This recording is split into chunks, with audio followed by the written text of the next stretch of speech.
Hey guys, sorry we're late. Welcome back to another show. It's Paranormal Chop Shop. What's happening, everybody? Spooky and Enzo tonight. Yeah. And maybe if we can get Jamie and Bree in here a little later, they can tell us some stories about their Bigfoot little adventure they had. I'd like to hear a little more about that. That's what we got going on though tonight. What are you guys doing? How's everyone's night going? Pretty smooth so far here. Right on. I do hope they come on here. I have a million questions for Jamie and Bree. Me too. And we got Papa Willie. We got security back here in the back. He's here with us too. I feel like we're gonna get in some kind of trouble tonight. We might. I was telling Spooky, we're gonna have to do a show where we play music, and we might just have to take the show down. Whoa, take the show down. This is a one-time live only. Yeah, we might have to do that for the fans one of these days. Well, I don't know if I might have shared it with you, Spooky. I seen someone doing karaoke on here, and it wasn't. They didn't have a lot of good singers. Some of them were pretty good, but they didn't have a lot of good ones. And the ones that weren't good was the most entertaining to me. I liked it. And if you get on there and sing, and if you got the balls to do it, in other words, I find it entertaining. I don't mean to laugh, but sometimes I laugh. But don't take it personal. People laugh at me when I sing too. I want to say hi to everybody in the chat. What's up, everybody? Thank you so much for coming to see us. We do not have an official guest tonight, so we brought in our emergency guest host, Enzo, and we got Papa Willie in the back, of course. That's right, he's back there. Oracles is here, and Nightmare's here. Angel Wings. How you ladies doing? Champ Campbell. There's a lot of people in here already. I thought we were starting late, so there wouldn't be very many people, but there is. I'm sorry, guys. That's what happens when Chad's not here. We just fucking run amok. We do what we want. If Chad's not here to boss us around, we just... That never works out. Yeah. So Enzo, what's up, man? You've had I don't know how long to plan for this show. What do you got planned for it tonight? I did have almost 60 full seconds before we went live, so I guess in that time I should have come up with something better than yeah, there's yep. You got no mercy in this dojo. You better be ready. Oh, nope. What's the hot topics? What's happening right now in the world?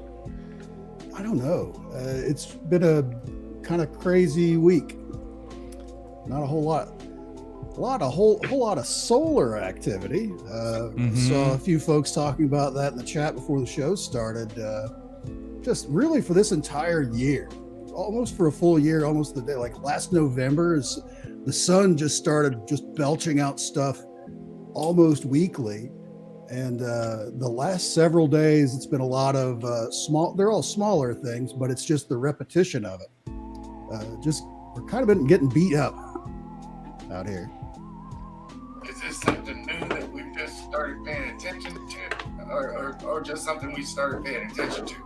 It's what it is our sun goes through these cycles about every 8 to 10 years where it's of high activity, where it starts belching out a lot of stuff out into space, and sometimes it's directed at us, sometimes it's not directed at us.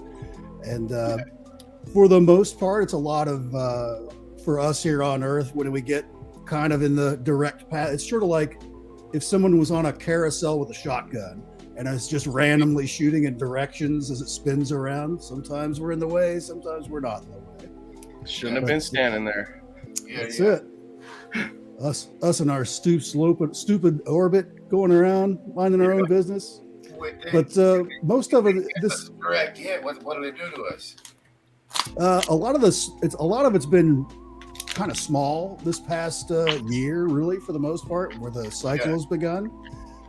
It's a lot of, if you live in the higher latitudes, like basically up anywhere up near the poles. So a lot of those like northern tier, like European countries and stuff like that, they have a lot of problems with like radio transmissions and stuff like that, where and a lot of aurora borealis, because that's what it is the sun's belching out these charged particles that are streaming towards Earth, and the magnetosphere around the Earth, it hits that and it's attracted to both the north and the south pole of the Earth. So all of those countries that are close to the north and south pole, they see the most effects from it. Radio outages are kind of common. You'll have interference with just electronics in general at a small scale. But that's probably the most we've seen. We've had some in the past that were gigantic. There was one in the 1853, I think, or 63, called the Carrington event, which was a giant blast that was a direct hit. Of course, back in those days, we didn't have the internet or widespread electricity or anything like that. But what we did have was a telegraph system over a lot of Western countries and stuff like that. All of them got fried. A hardwired telegraph. Yes. All of them got nuked. Basically, because all these charged particles, there was so much of it just raining down on the Earth that those miles and miles of telegraph wire were acting like an antenna. And there were stories from all over the world of telegraph systems literally exploding, like at the telegraph offices. It was a funnel right to the ground.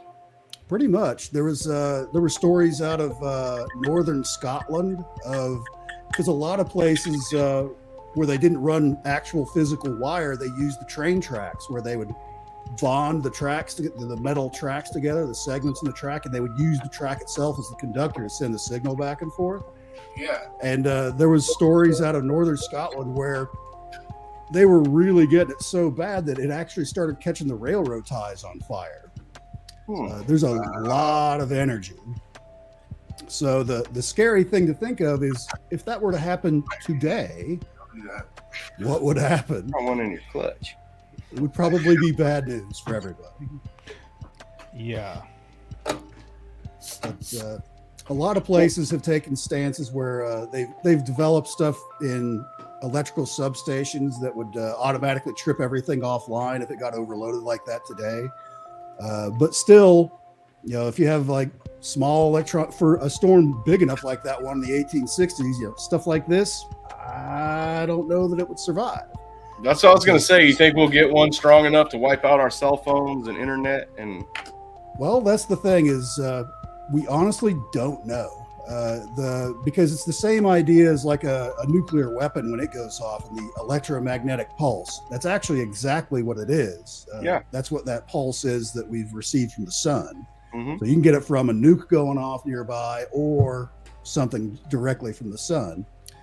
And honestly, there's not a high level of tests that are done because it is, how do you test for that exactly without actually setting off a nuke? So from the theory is basically your phone, anything that's not shielded, like your phone or any kind of electronics like that, is probably not going to survive.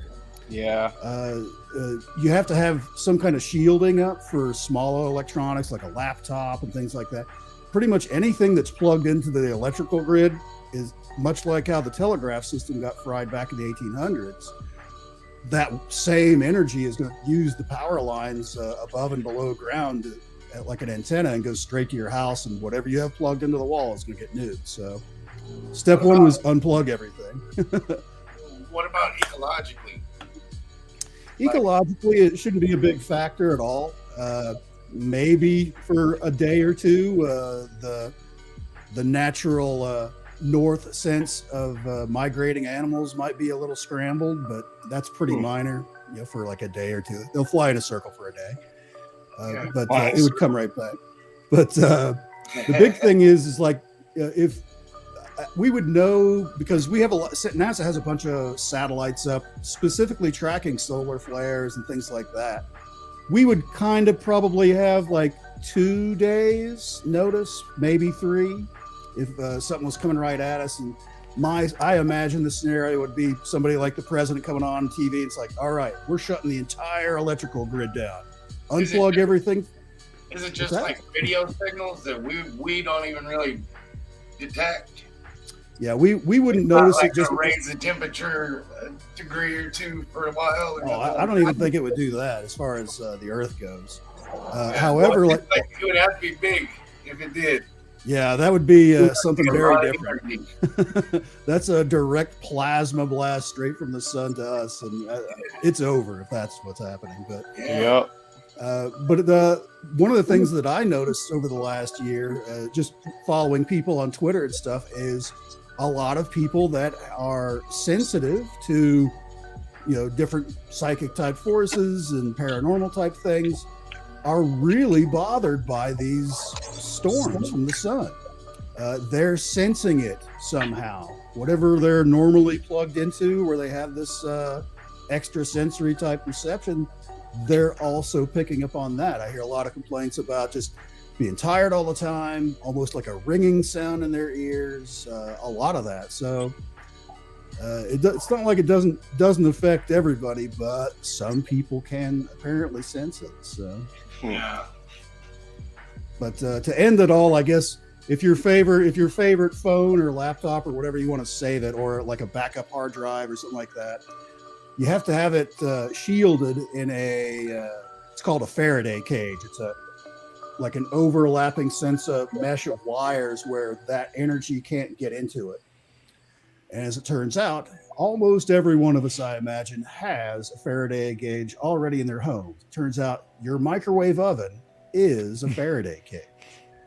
So unplug your microwave and put your laptop and phone in there for a day or two until it's over. Don't put a hot dog on top. Don't forget to cover. Don't forget to cover your hat with aluminum foil too. So that's right. That could help.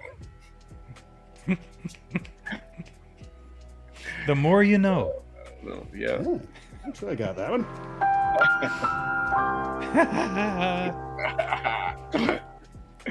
Who says we don't have production value in this show? We have very few values on this show, but, production or otherwise. Hey Enzo, how about that asteroid that we crashed into? Whatever happened with that? Any results or any? We've gotten a bunch of pictures from different satellites to include like the James Webb's telescope and stuff like that. The long run stuff is we'll have to wait like probably a couple of months to actually for it to have traveled far enough to see if it was actually deflected off of its orbit, because there was a larger asteroid and a smaller asteroid orbiting around that, and we hit the smaller one so that we can compare it to its orbit around the larger one, rather than just a random rock speeding through space and trying to measure. It would take years to try and measure the deflection from that, but the smaller one, as it's orbiting around the larger one, we can measure the distances and stuff like that much easier than that. That's why that particular satellite was chosen. But as a matter of fact, our good friend Ron from Cosmic Neighbor he's doing a live stream next week, I think. He just asked me right before I jumped on here to see if I'll join him on that, so we can talk about that very thing.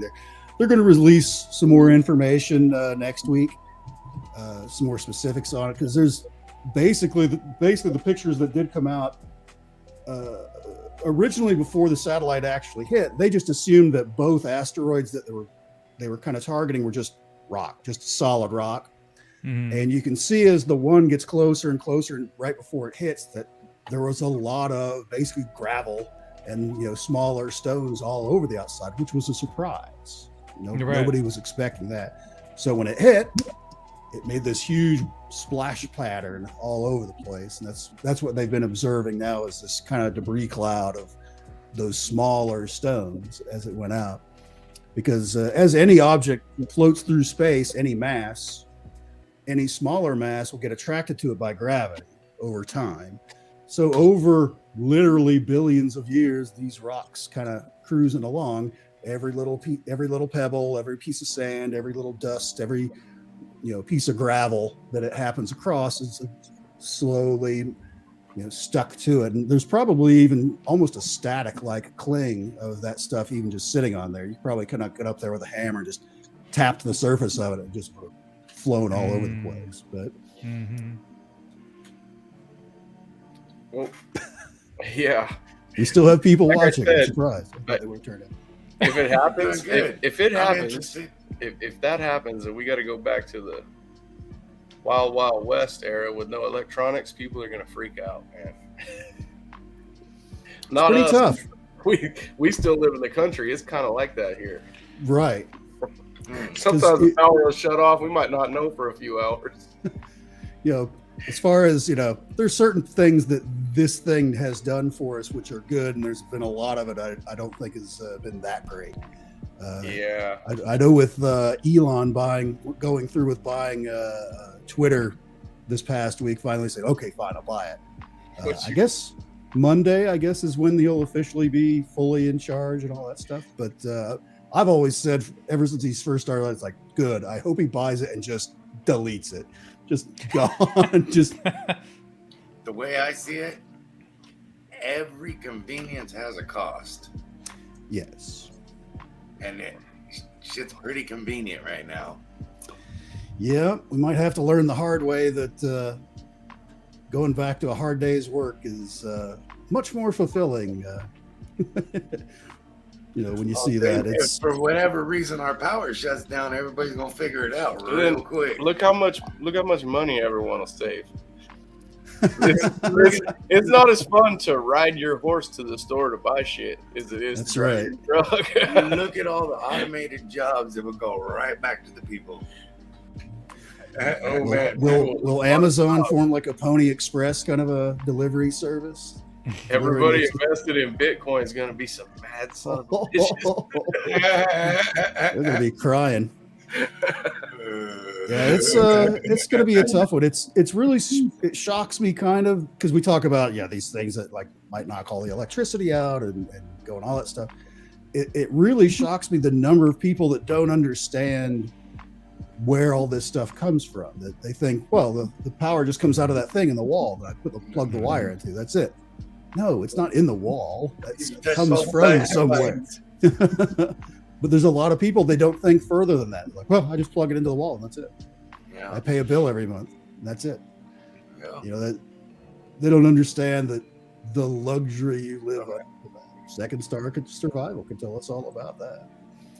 But some folks may have to learn the hard way the luxury they're currently living in right now. For sure. It's a prime time right now.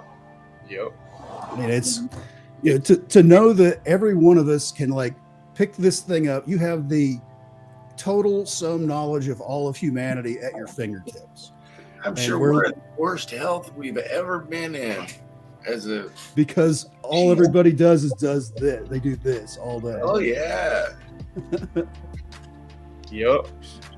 So it's great that individually we got all this extra information and technology to help us do our jobs and all those things we want to do. But society-wise, social-wise, are we better off? Are we doing better or are we worse than before we had all this? We aren't doing our jobs. We're looking at our phone while we're at work collecting a paycheck. Everybody has the total sum knowledge of all of humanity, the most up-to-date, by the second news as it happens. And what do we use it for? Cat videos and dick pics. That's what we're using this for. So it's Enzo, don't give away your secrets. Sorry, I gotta delete something now. But delete my favorites. I've always said that's something that everyone should have with their phone is like if they have like I'm not wearing it because it's charging, a Fitbit watch, like if your heart stops, it auto deletes your internet history and stuff like that. Nobody needs to see that. I just feel like with all the technology and stuff, like I'll putting them on the hot seat. Google, everybody's an expert on everything, no matter what the subject is, even if it's viruses and health. Everybody's a freaking doctor, right? Oh yeah, because I read an article on that, so I know. No, Yeah, I know just as much as the guys that have been spending 2-3 decades learning medicine. Yeah. Yeah, I've learned going to real doctors that sometimes they don't even know, and they've been to a lot of school. So I know damn well I'm not an expert. I might have a little experience with it because it's happened to me. That's as far as it goes. I can stitch you up. I can stitch you up. I stitch myself up, but that ain't some shit I learned on YouTube. That's from stitching myself up. little arts. You know what I liked before the internet? No conspiracy talk. There wasn't all this bullshit of everybody, having this different narrative and angles, right? What conspiracies did you have before the internet? Moon hoax landing, JFK. It wasn't dominant in your life. No, like it didn't rule over everything. You're right. It's MTV. You had to seek it out. MTV is what I had. MTV? That was such a phenomenon. It rocked our world. Yeah. It was.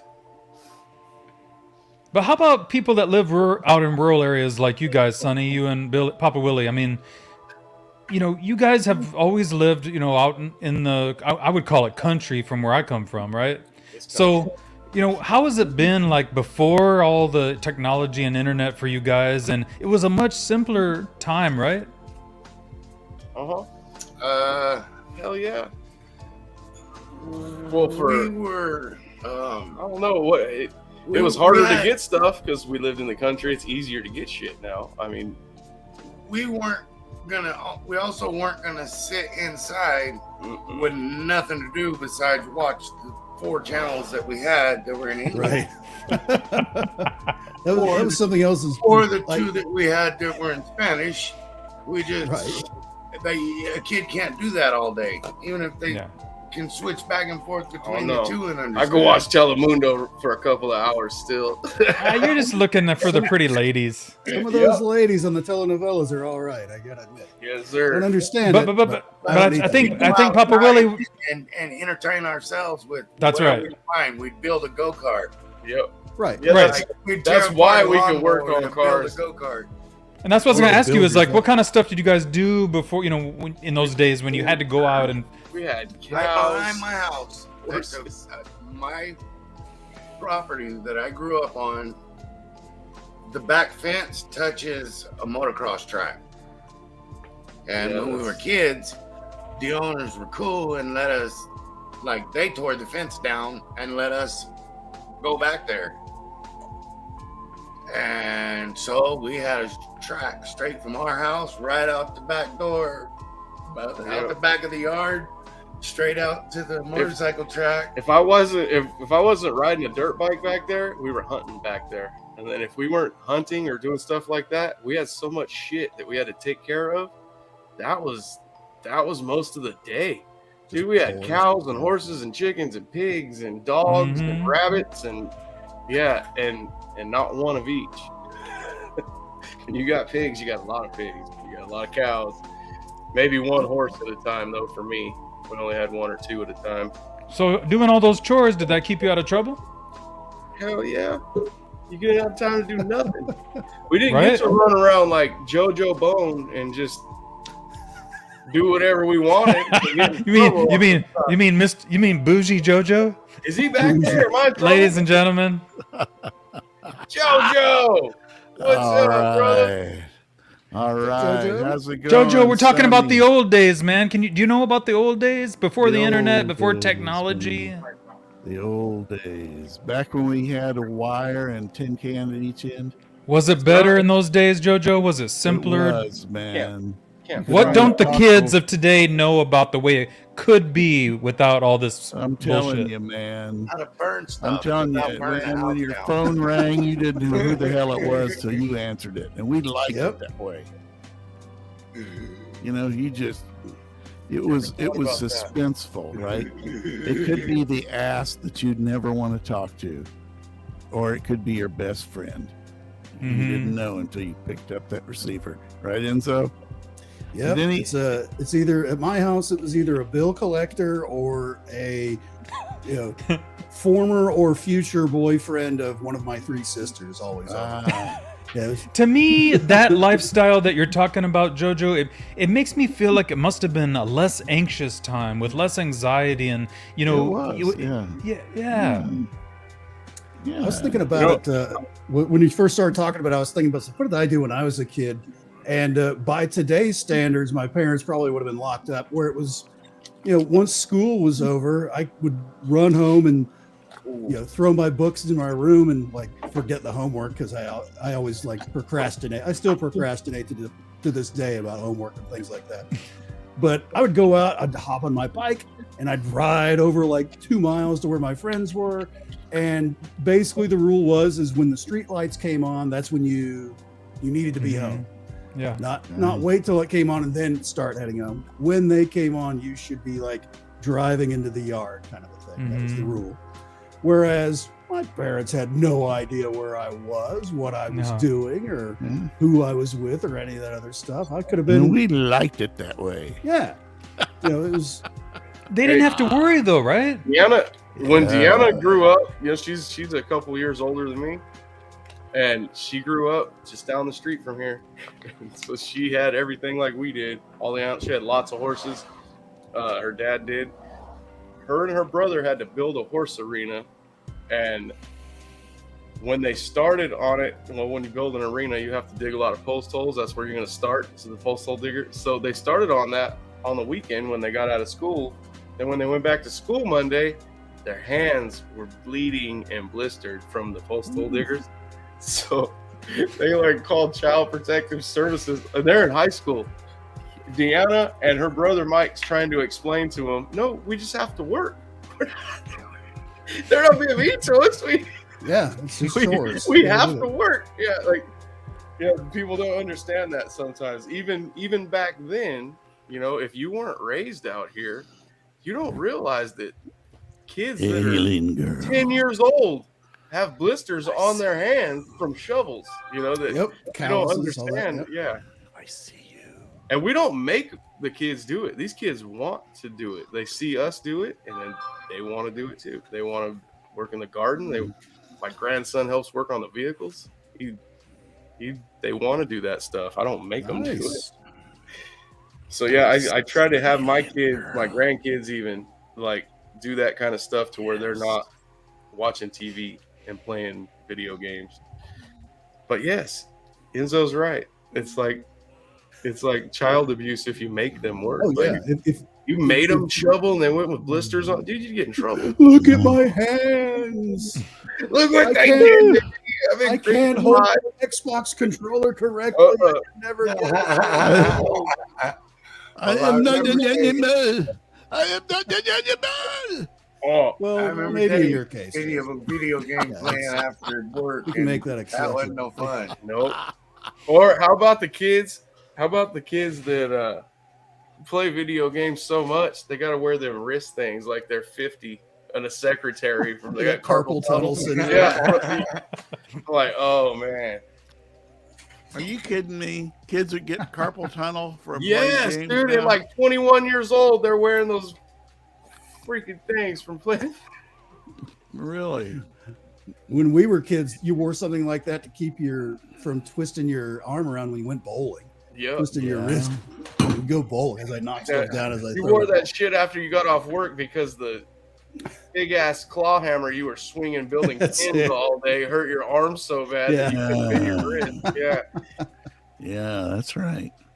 Did anybody here ever have mittens with the clips on them to clip to your sleeves so you wouldn't lose them? It don't get cold here. Yeah, I'm telling you, those things are long gone, and that's a good thing. Not for real. It don't get cold here. It doesn't. Somebody might get them on a trip through the snow, and then they get left out next to a tree somewhere, and we go home most of the time. And hey, Billy, have you and Sonny always lived close together? We've always been around each other. We went to high school together. Oh, that's cool, man. You guys probably had some fun in high school. For sure. This is one of my best buds right here. He's my brother. You got any stories you could tell for that? I knew that's where you were going. Yeah. The bro code. I love it. There you go. I download that graduation. Because he knows Sonny has just as many tales about him, so he's not gonna. Yeah, for sure. Yeah.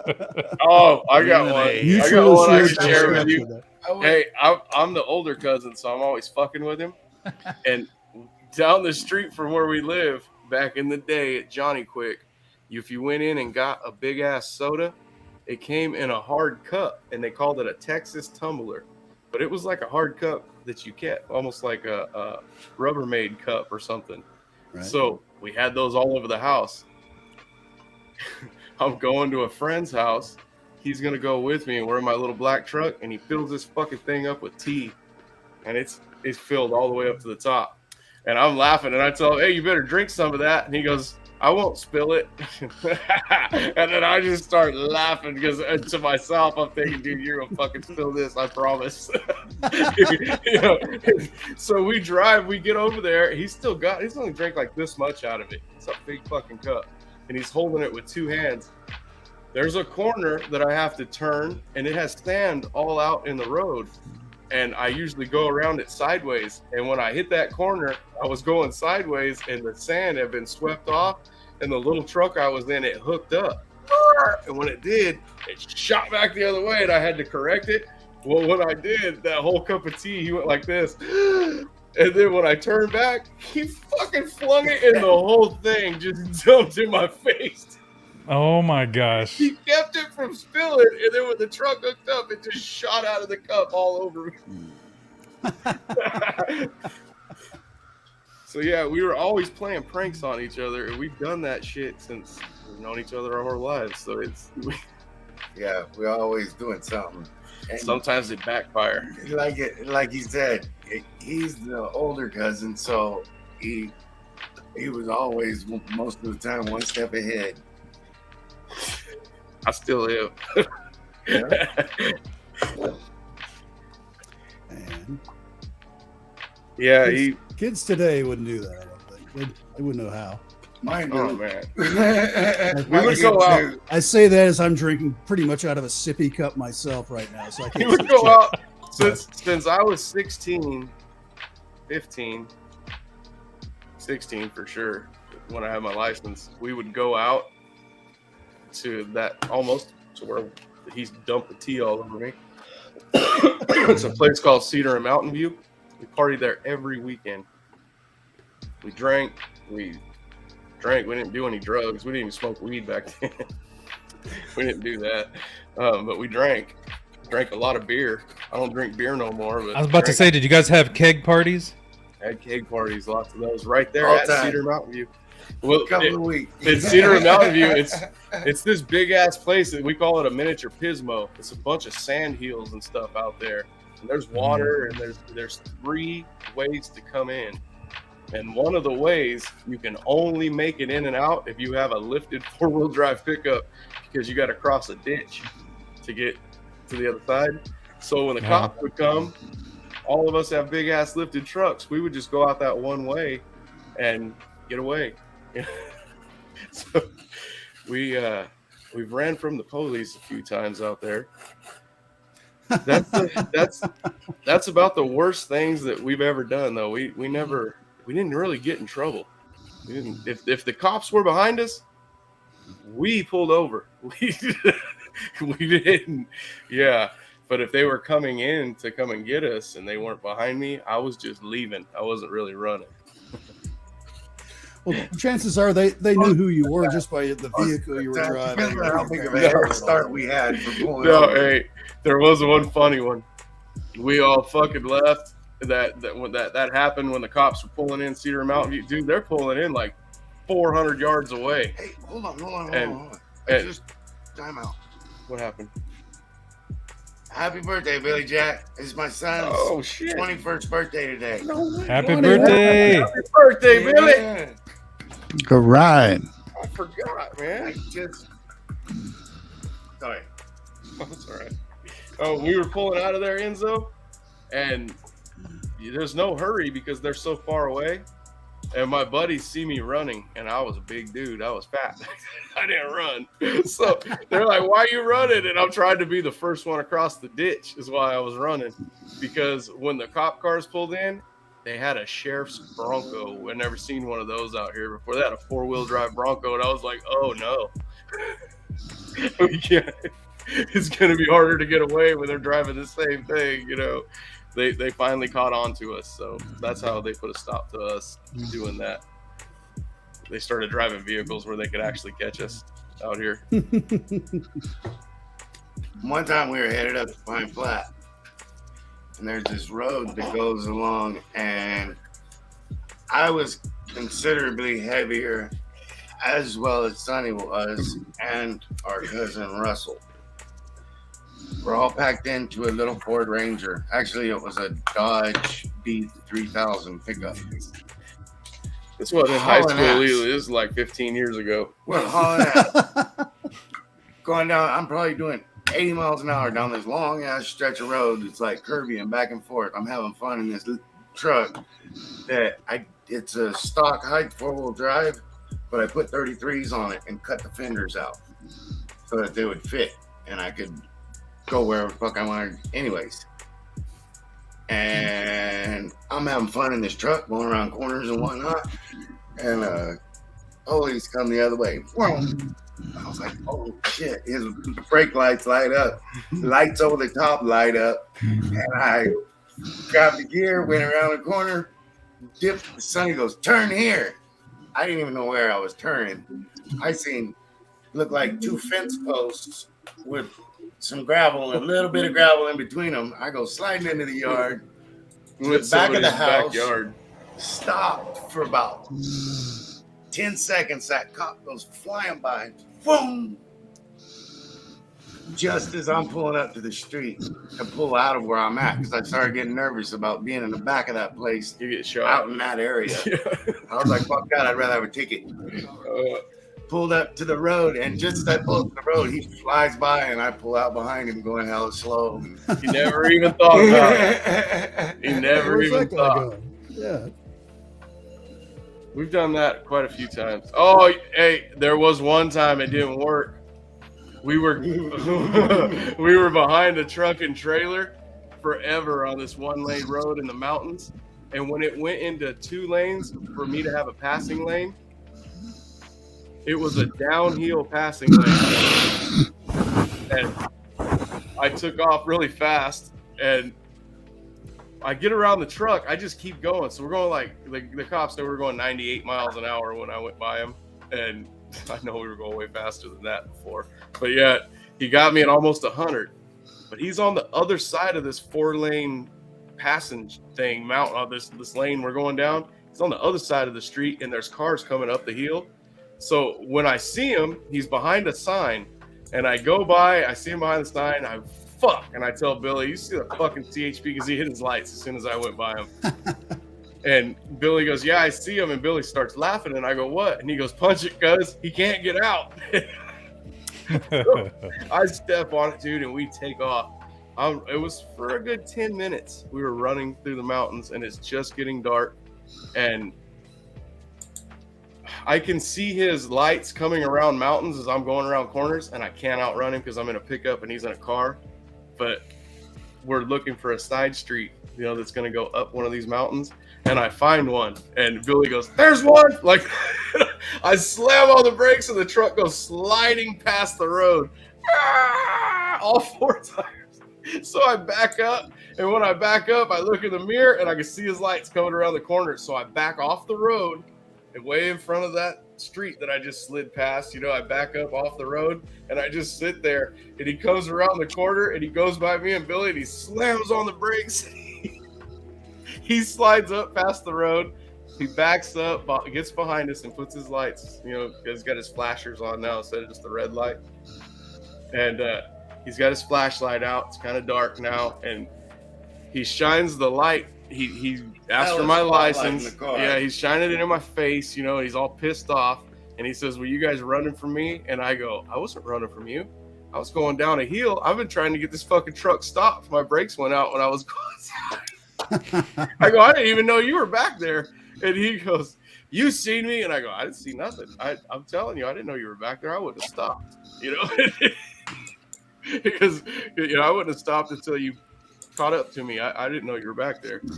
And so he shines the light in front of us. He sees the skid marks and he shines it up the road that I was going to go up. And he goes, were you going to, he shines the light back in my face and tells me, were you going to go up that road and try to hide from me? And I go, what are you talking about? He goes, are those your skid marks? I go, that's your skid marks. I go, you're the one that just slid by us. I'm parked right the fuck back here. Then he starts laughing because he knows I'm fucking lying and I'm not going to tell him that I was running from him. And there's a knife that's in my seat. Oh man, he was trying to get me for everything. He tried to stab me with that knife. That's a whole different story. Yeah, well, took a dark turn. I got out of the truck. You seen the knife in the seat? It's Fresno. You can see the handle sticking because it's in between the seats. I got a 60-40 seat, and it's a big ass hunting knife. You know, it's like a 9-inch hunting knife, and it's in the sheath, slid between the seats because we were fishing. So the guy sees it and he goes, "Hey, that's a concealed weapon." And I go, "No, it's not." I go, "If it was a concealed weapon, you wouldn't have seen it." He goes, "Well, let me have it." And I pulled it out. I handed him the knife in the sheath. He takes the knife out of the sheath and he's looking at it like this. And I'm standing right in front of him and he pokes it towards my belly. And he goes, "Is it sharp?" It's brand new, dude. A brand new Gerber hunting knife. It's like a razor blade. And I kind of dipped back. And what I did, I grabbed his hand. And when I grabbed his hand, I thought, oh shit. But even Billy goes, Billy's sitting in the passenger seat. And when that guy did that, Billy goes, "Hey!" Yeah, that's kind of fucked up. We don't play jokes like that. You know, like that's not a joke to me and him. You don't do that. It's not funny. And so even Billy screamed at him and the guy started laughing. He told me to take the knife and put it in the glove box. And then I felt like he was just trying to get me. And I go, "How about if I just throw it in the bed of the truck?" "We'll do that." I go, "Because if I put it in the glove box, then it's concealed. And I don't want to get in trouble, you know?" I said, "So we'll just throw it in the back of the truck." We had different opinions on what concealed was. And he was laughing and joking after that. After he tried to stab me, he was laughing with us and joking and no more. And then I thought, oh, cool, he's not going to give me a ticket. And it was a big one. It was like $430. And that was a long time ago. Do you think he thought, oh man, I crossed the line here. I kind of fucked up. So yeah. After he tried to, like, he did that and I grabbed him. And then he seen the fear in my eyes because I just got scared because I just grabbed a hold of a cop and it didn't register. It was just a reflex because when he did it, I was just trying to keep him from sticking to me. Because it was like this close, dude. It wasn't a joke. He'd have stabbed me. I'd have fucking probably punched him and got shot. At least you didn't say, "Hey, quit playing with my pig sticker." Oh man. Second Star Survival. We're so lucky tonight. We're getting friends from all over dropping in. Second Star Survival. Brother Matt. So, Brother Matt, we were talking about, was things better before all this technology, internet, Google, everybody being an expert on everything? Yes.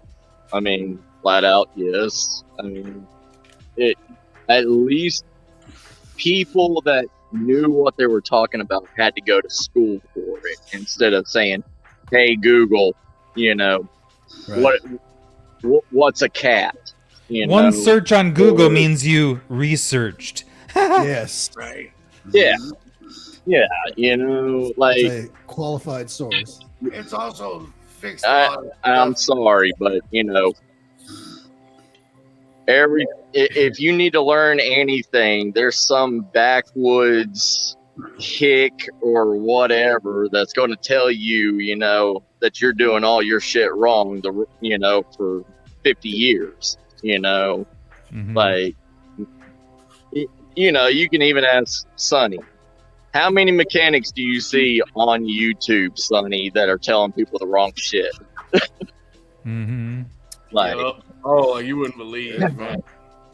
Like, I'll watch a video, and I shit you not, dude. I'll pull a video up on like how to remove the wheel bearing, and the guy's video is literally an hour and a half, I go out and change the wheel bearing in 15 minutes. And I'm thinking, dude, you are fucking up. They're taking shocks off and everything Yep. else. I'm like, oh, wow. Like, they absolutely don't know what they're doing.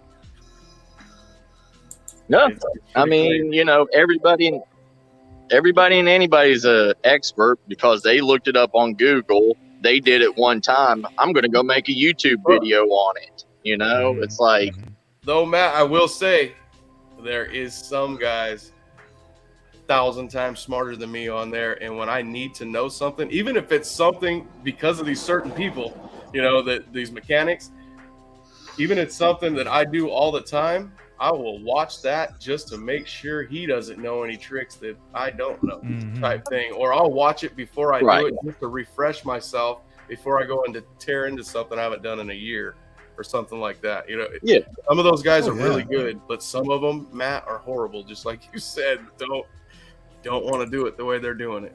And unfortunately, the way that well, they've changed the system around, you can't see the downvotes on their video anymore to see if they're a maniac. You know, That's where true. Before, that's Yeah. how that's my biggest complaint about them getting rid of that is for instructional type videos. It's like, I don't know how to do this. I'll look it up. I don't know if this person's telling me the right way or not. I see they've got a bunch of likes. They could have 1,000 dislikes on it. And, you know, the comments Yeah. are just filled with, you know, you're an idiot. What are you doing? Yeah, that's true. Yep. well, And- it's just Yeah. like, you know, I said this, you know, I'm not the smartest person in the world, but at least I know what's going to kill you and what's not going to kill you in survival. You know what I mean? And one of the guys, like, I used to teach survival courses with this guy and everything at the Pathfinder Survival School. And he has a YouTube channel, and he made a 5-minute video about.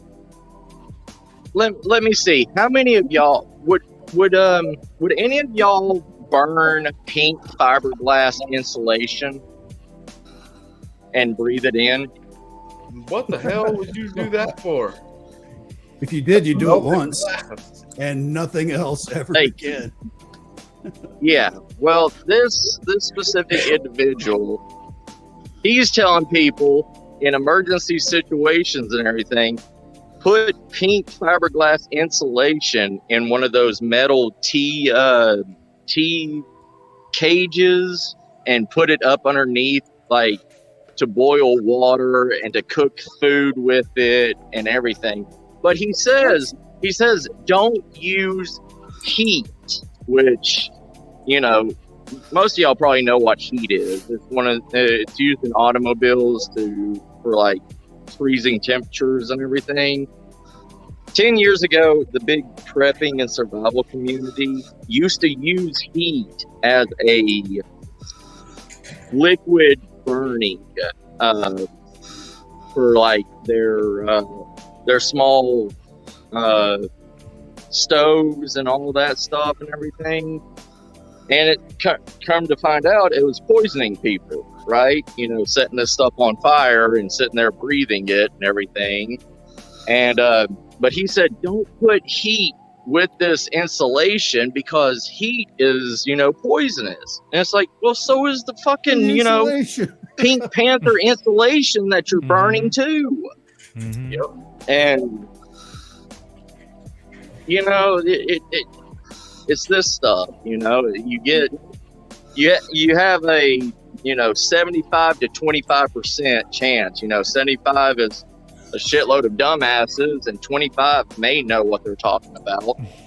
But and you know, that's why half of our uncles and you know,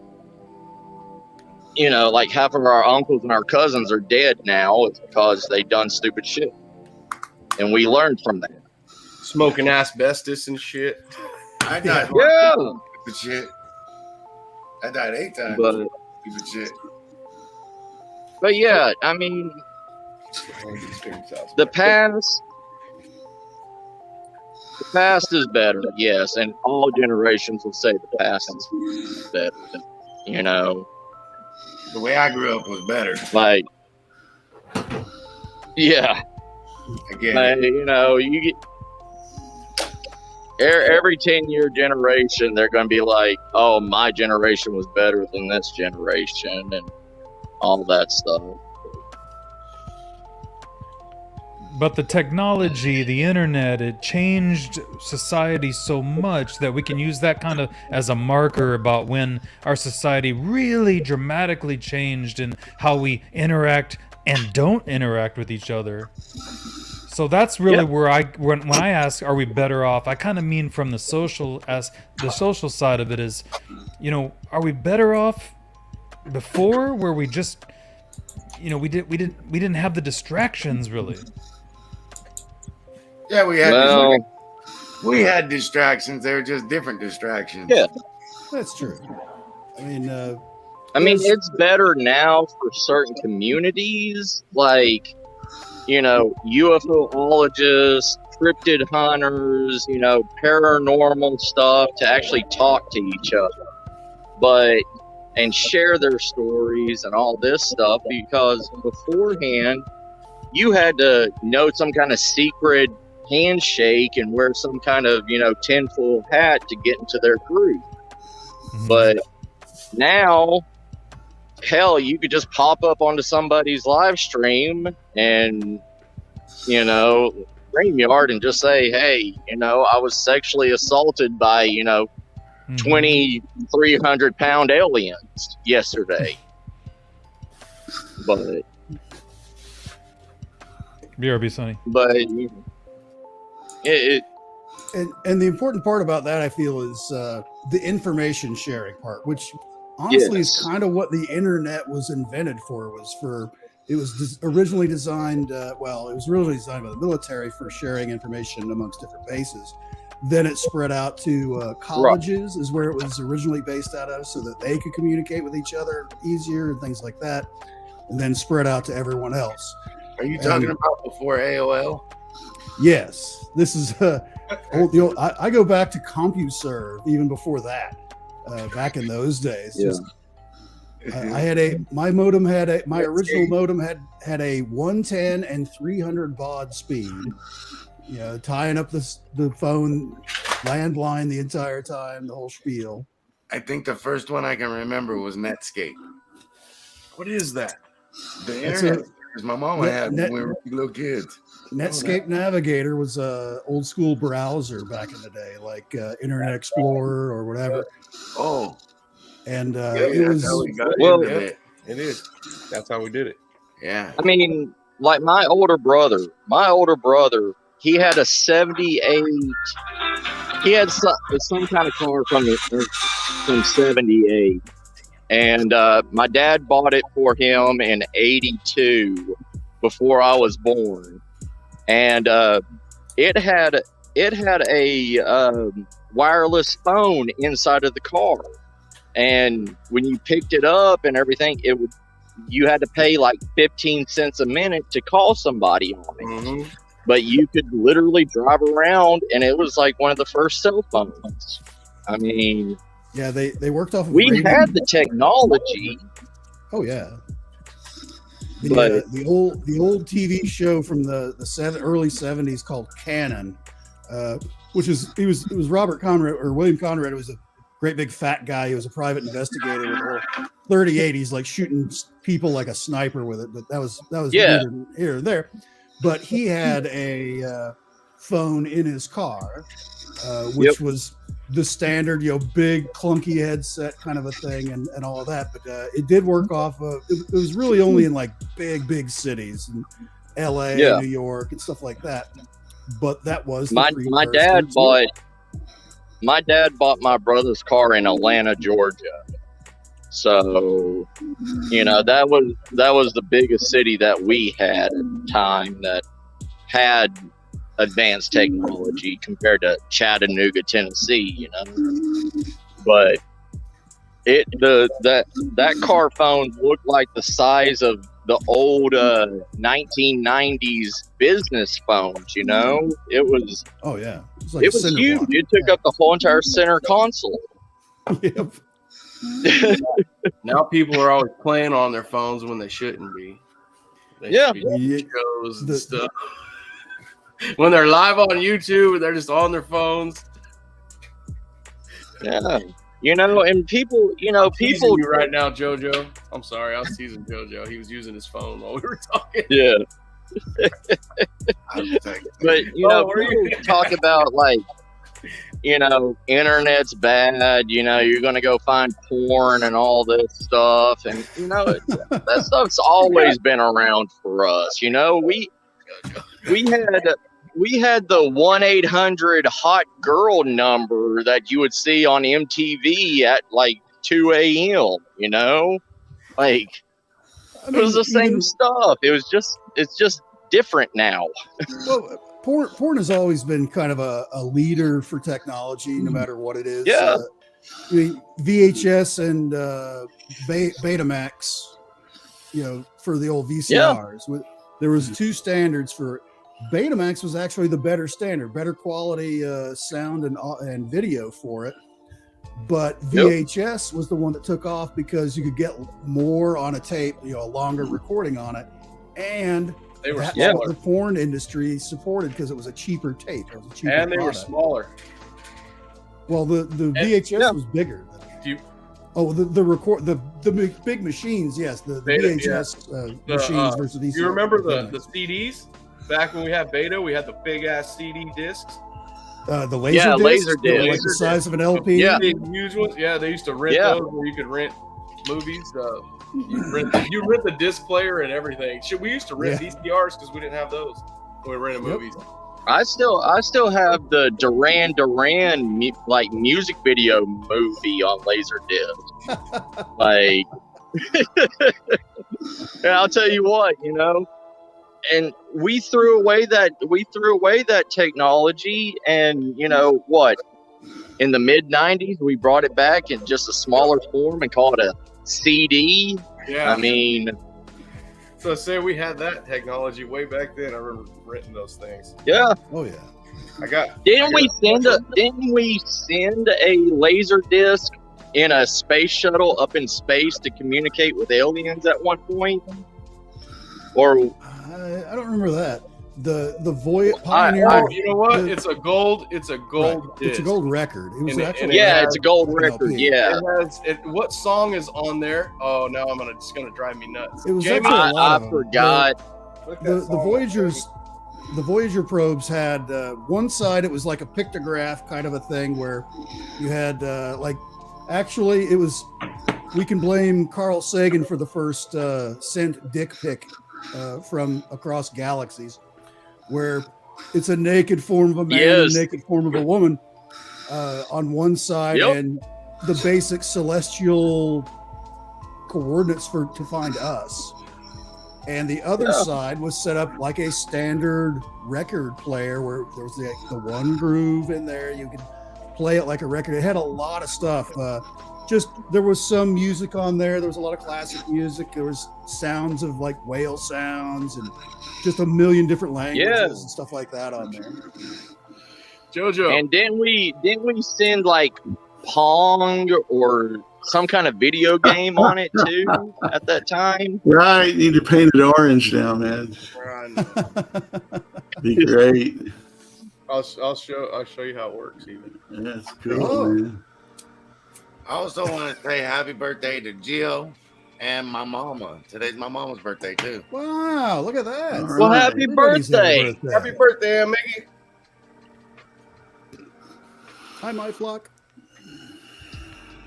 Hey. It's just here. This thing. I mean, we've got away from a lot of primitive knowledge. Oh shit! Little smoke rings that come out of there. That's great. So he loaded up the VW microbus with That's right, shovels and rakes and implements of destruction, and headed off to dump the garbage. Right. Melissa Nicole says, I remember when my dad got one of them not so legal cards to unlock all the satellite channels. Yes. Oh man. Yeah. How about his brother used to get the blockers and we would have to climb the pole Yep, and put those these big blockers. filter. Dude, we would Yeah. use tree climbing gear, like strap our legs up and climb poles and hook people's cable up. In the 90s, I learned how to splice wires and steal the neighbor's cable and like hardwire it into our TV so we could, steal their cable somehow. I was probably, how old was I? About 8? Man. When you lived in the apartments and we'd Oh, steal everybody's silly. cable. I used to, when he was younger than me, so when I was in like the 6th, 5th grade, I would, Yeah. they have these big green boxes at the end of the apartments. There was 6 apartments all hooked up to one green box. Well, this green box was And that drove was in the your- ground. It was drove in the ground like 3 feet with a steel post. It's a little skinny post that we use out here, to wrap Yep. barbed wire fence. Okay, so it's attached to that. That's what they hold it in the ground with, so you can't take it off. So we're raised in the country. We can grab that shit and rip it right out of the ground. So even as kids, I'd grab the box, I'd pull it up, and then you had to have a special tool to remove the hookup. Yep. Well, I still have Yep. the same screwdriver. It's right here in the drawer if you want to see the screwdriver I use. I still got my speed screwdriver also. I remember it was a socket that the side of it was cut out so you could slip it over the cable and It's this guy right here. Yeah. It's got a little tiny bend to it. You can't hardly tell. This Yep. will slide up in there and it'll grab that nut and you just unscrew it. And then I would hook their cable up and they'd give me and Billy like $10 for every house I would hook up. Dude.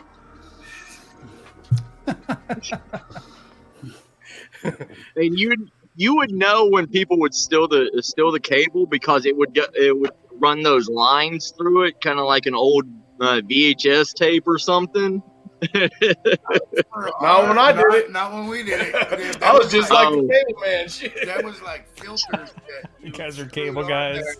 there. Yep. I didn't have it. We just hooked up straight wire to like the. you said, I could add the filter in that line before I plugged it into your house, and you could have Disney. Yeah. But that's like $20.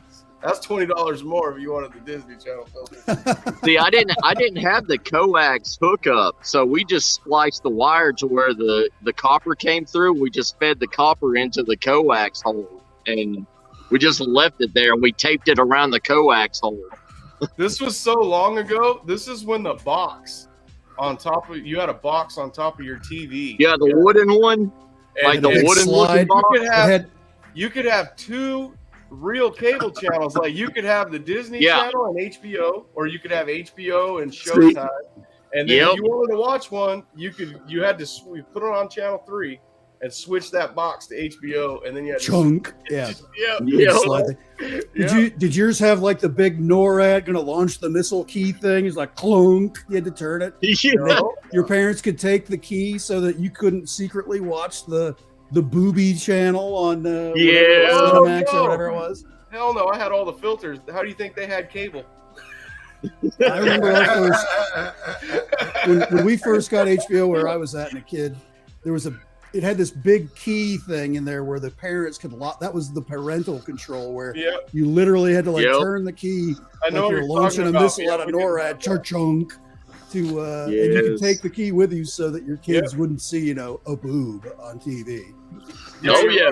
Now That key away. every like 8-year-old has it right in their hand and can see like whatever they can think of. So Yep. Oh man, yeah, it was even hard to watch cable back then. yeah. Everything's too easy now. That's why I said no. That's why no one goes outside. So now kids got access to all the porn they want. Has that changed the world? Oh, I do think that's true. Yes. Little I spank. think Yeah. that's very true. That has Because- changed the world. I mean, Because men in general, that's kind of the primary thing in the front of our brain at all times, especially when you're a younger person. Did somebody say? Yep. And Yep. if you can, if you can't, if the girl at school that you're interested in says no or whatever, well, I've got this, so I guess Yep. this will have to do. And I got this, Tinder now. Screw you. This ends up coming to be a replacement for just going out and meeting people is what it's turned into. Yeah, we Kids don't don't even- collect pennies anymore, do they? Remember Yeah. the little penny collectors and the coin Oh, collectors? I remember that. Nope, that's out, man.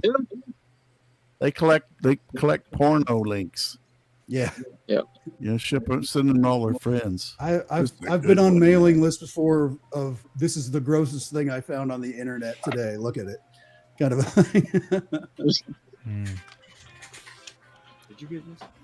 Yeah, it's just, I mean, there is no social interaction within humans anymore. Like what we're doing, we're still on a phone doing it, but at least we're having conversation with each other. Right. It's interaction, Like- not just watching videos or whatever. Yeah.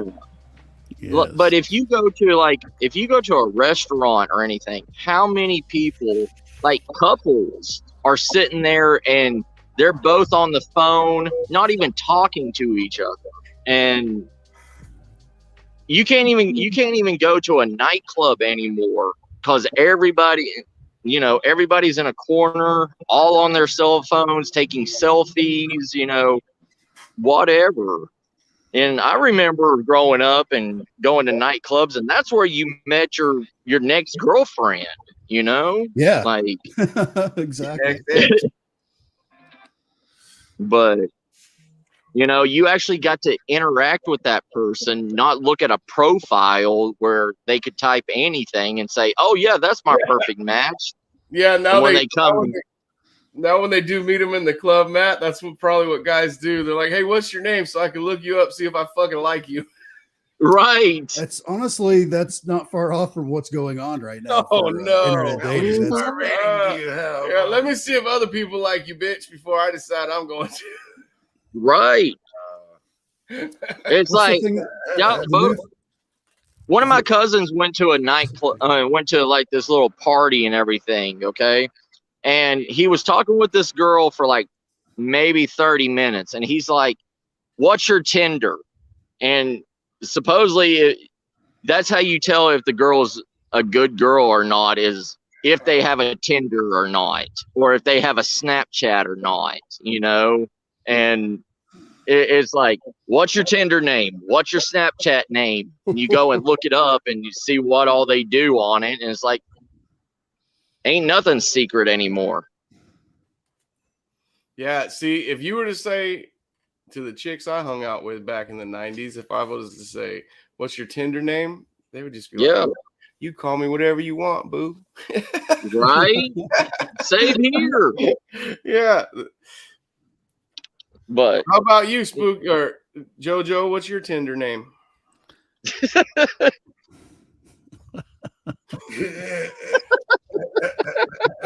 Wouldn't you guys like to know? what's your profile pic, JoJo? For you, JoJo. You're looking at it. That's it. it. See, when I say Tinder name to JoJo, it sounds real different. See?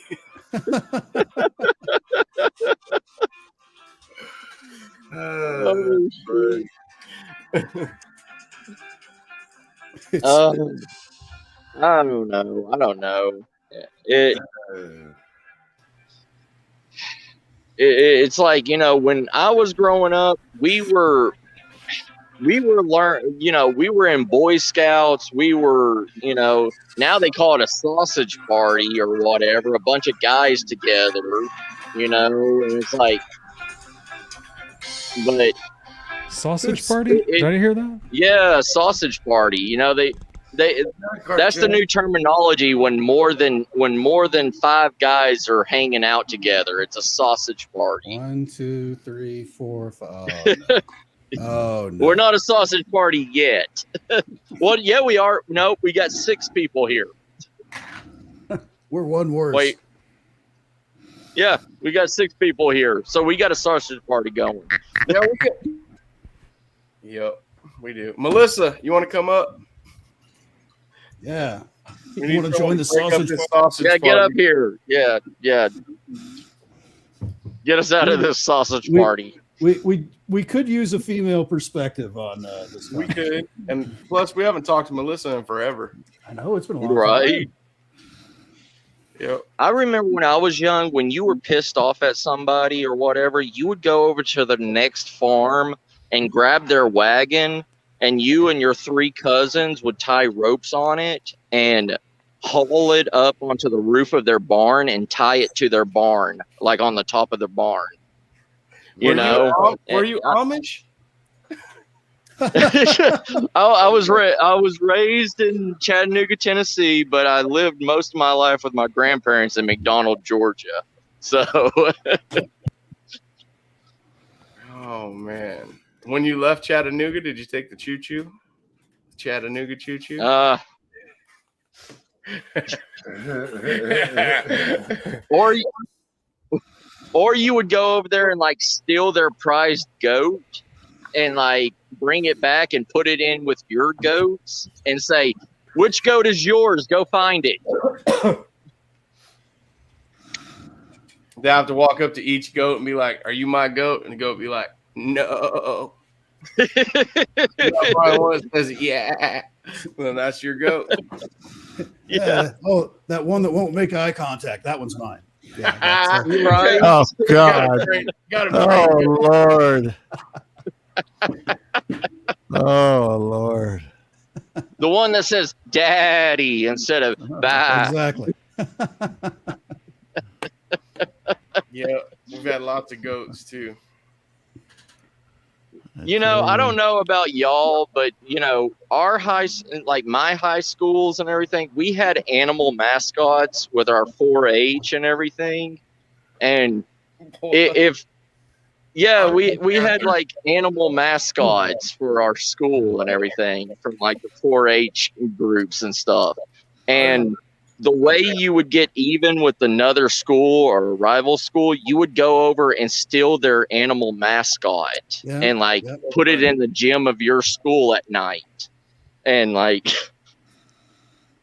we ended up and stole a rival school's mascot, which was a beagle, and it lived in the 4-H area and everything, and it was like the mascot. We went and stole that beagle, brought it back, and just let it loose in the gym. And we walked out, and that beagle ended up impregnating our dog mascot, which was a canine, and we ended up having, you know, beagle and canine puppies and everything, and it was all our fault. And I don't want to tell our mascot stories. Tell him. I made out with our mascot. Oh my God! What a surprise! Sorry, Tiffany. I told Tiffany it was Tiffany Rudolph. Now everyone knows. Oh no! Tongue exercises. Oh my God! Yep, Tiffany Rudolph was our mascot. She wore a big old panther chingus. We didn't have a real animal. Wow. She had the suit with the head. yeah. Yeah, our schools were too poor to have like mascot uniforms and stuff. Yes. Sonny, just goes to show you. You can take the boy out of the country, but you can't take the boy out of the mascot. You're right. You can't take the mascot off the boy. Well, you use the garden hose on them. They usually will let go.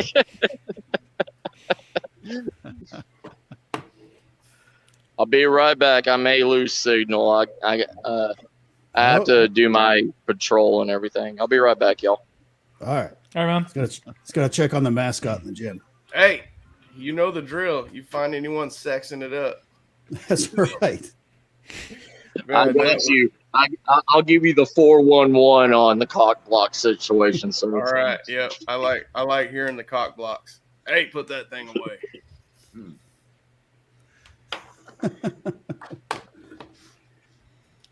You know, he told us about it, and then like 15 minutes later, he was out cock blocking.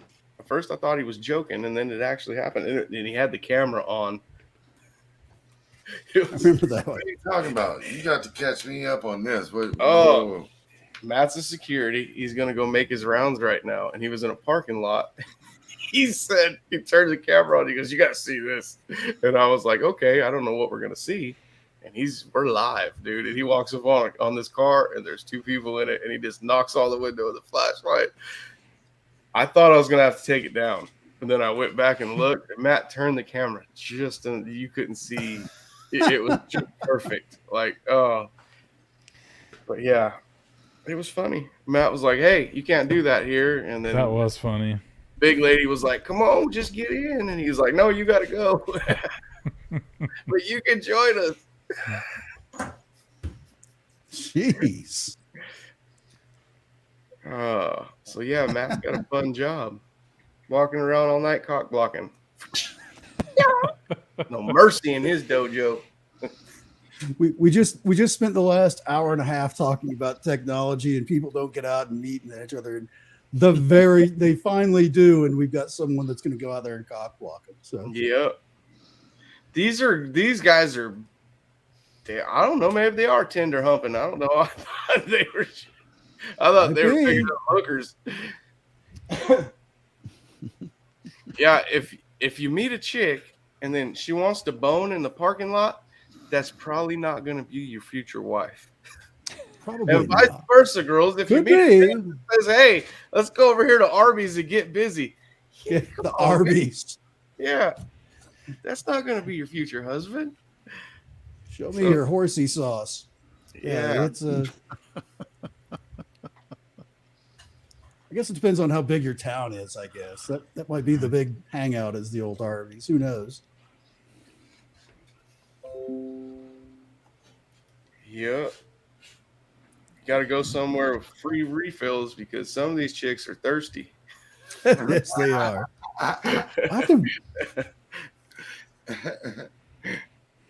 It's only $10. That's the way I read that too, Enzo. Only $10. Singular, just $10.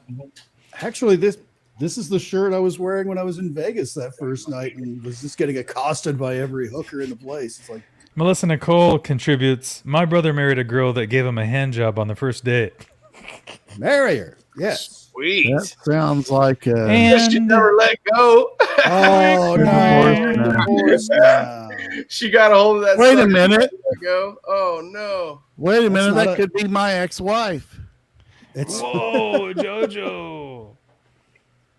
Oh Lord. Did I just hear somebody say, "Let me put my beef and cheddar in your euro"? no. Melissa, you gonna come up here? You want a link? She says she's sick, Oh, which means no. she's in the right place. But Yeah. Which means she's sick of this show. Yeah, that's the way I took that. yeah, I see how it is. She's starting to, puke up in her mouth a little bit. Well, I hope you feel better if you're really sick. Crotch, thank you so much for coming and joining us. Hey, I do have 2 cars in the. did you say parking it's lot beside crocheting it, so I everything? can't Did go you say over. crotch? yeah, did you call someone crotch right now? Yeah, crocheting everything but a crotch. Isn't that what it's called? Crocheting Everything- everything. crocheting but my everything crotch but my with Bertha B. crotch. Okay. Yeah. I thought you were I shortened saying it was to Oh, it crotch. sure does say I that. see. It does say that. You're right. You're right. Oh, Pinzer. What's up, man? Banging on the side of the road after a concert is where it's at. And he's the love of my life. Oh, that's a love story. And it's Oh, You Melissa know, is sick. pure science fiction because Sorry, Melissa. one, she went to a Oh, sorry, concert, Sonny. which nobody does. Oh, you're anymore. Yeah, I don't Melissa's know. not feeling good. but Talking about for COVID. some reason, the vendor person at this museum has put 3 rows of cream pies in. So I think they're trying to say something. Oh, cream pies? Yeah, cream Do we pies. know Double anybody dipping that cream pies. makes We cream specialize pies? in cream pies here. We got cream pies for the men, I cream want to know pies who for the ladies. Oh no! who the hell is pudding farts. I like Pudding that name. farts. I like that name. Pudding farts. It's wonderful to have you with us What's tonight. up, man? Hello to you too, buddy. Thank you for joining us. As you should. I thought- I knew Spooky would like the cream pie part. Lynn LeBlanc says, I love making pudding farts. Oh my god damn. That's a very special diet right there. Oh no. Even Cassie Cassie's agrees. like, wow. Oh, wow, look at That this. was a Pudding big- farts to Lynn LeBlanc. Want to make some together? Oh, Oh, that could be messy.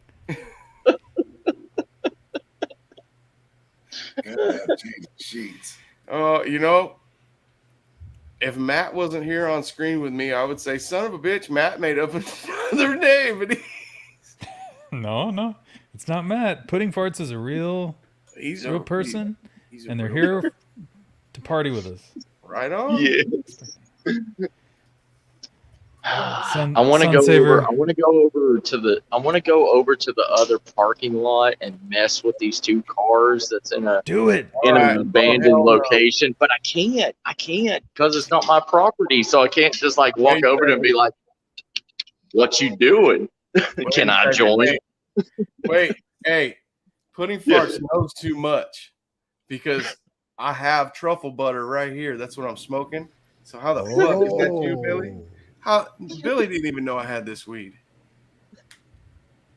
Huh. Truffle butter.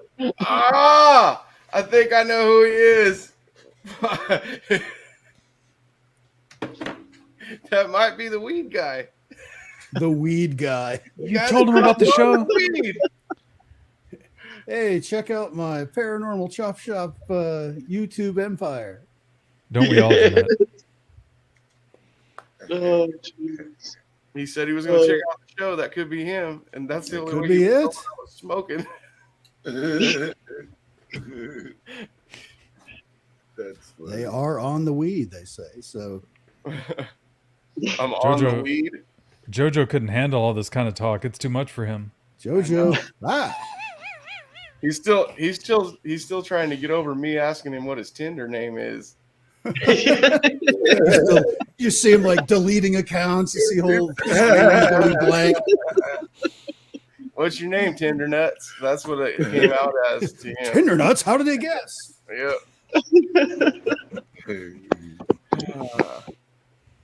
Hey, Boogie, you and Chad are always telling me to use Discord. So I got on Discord today, and I don't think you guys use it at all. The Oh, girls. why do you say that? Because they were telling some stories about Chad in there today, dude. They had me laughing. Jamie was. I'm a Discord lurker. I told Jamie she was saying, why isn't the show up, right? So she can do her thing. And I told her I'll make it right now. And so I said something about me and Spooky. We might not go long, but we go deep. So Whoa. she came back and she's laughing. I told her, yeah, I knew you would like that one. So she puts a picture up within a minute, and it's you, where it says we go deep, and then underneath it I say but not long, and then Chad's in the bottom like, will I come? Whoa. She had a picture up in like a minute, dude. It was posted up there. She was on fire fast. today, dude. She is fast. Yeah. Hey, for your Smutcast, I found a specific TikTok for Spooky's spirit animal. It gives a new meaning to the word moist turtle. I mean, this turtle is literally like cupped his mouth over a faucet and like explodes with water.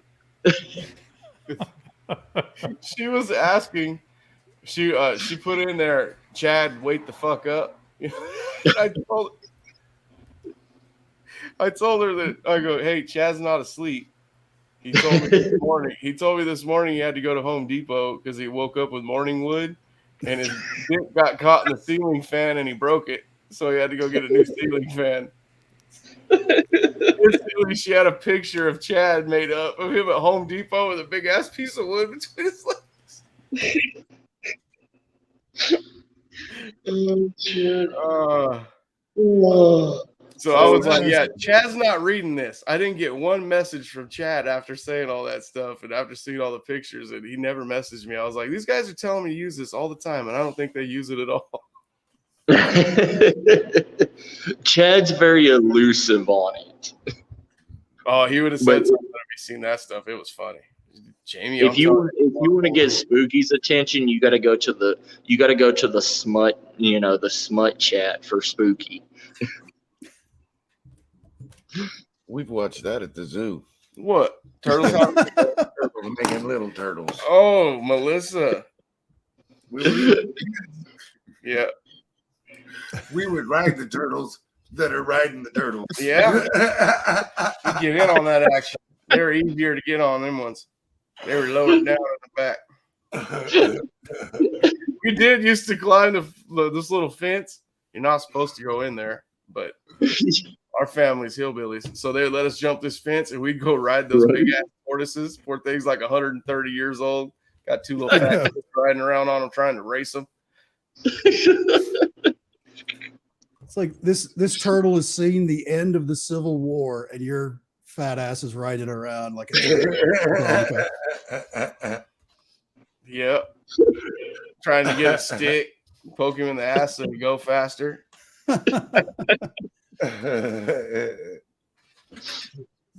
Good job. We didn't hurt them. We never hurt them, really, guys. We were nice to them. We'd feed them and then ride them and feed them. They liked it.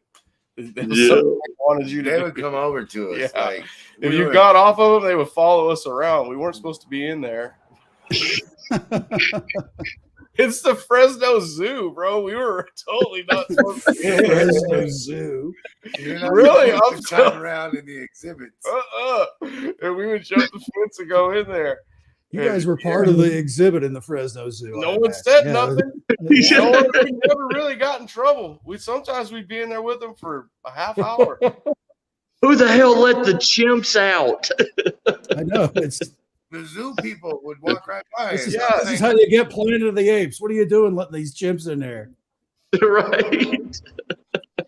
But like you said, we were never really actually mean to them. We would just feed them and climb on them. And we were careful too because they look like they bite your fucking hand off. Oh, When yeah. you had to be careful. The zoo workers walked by and they're like, "This is my break time right now. Yeah. I ain't messing with it." I ain't At least the seeing this, turtles I'm are getting exercise. All they would have had to say to us is, "You ain't supposed to be in there," and we'd have been out. Yeah.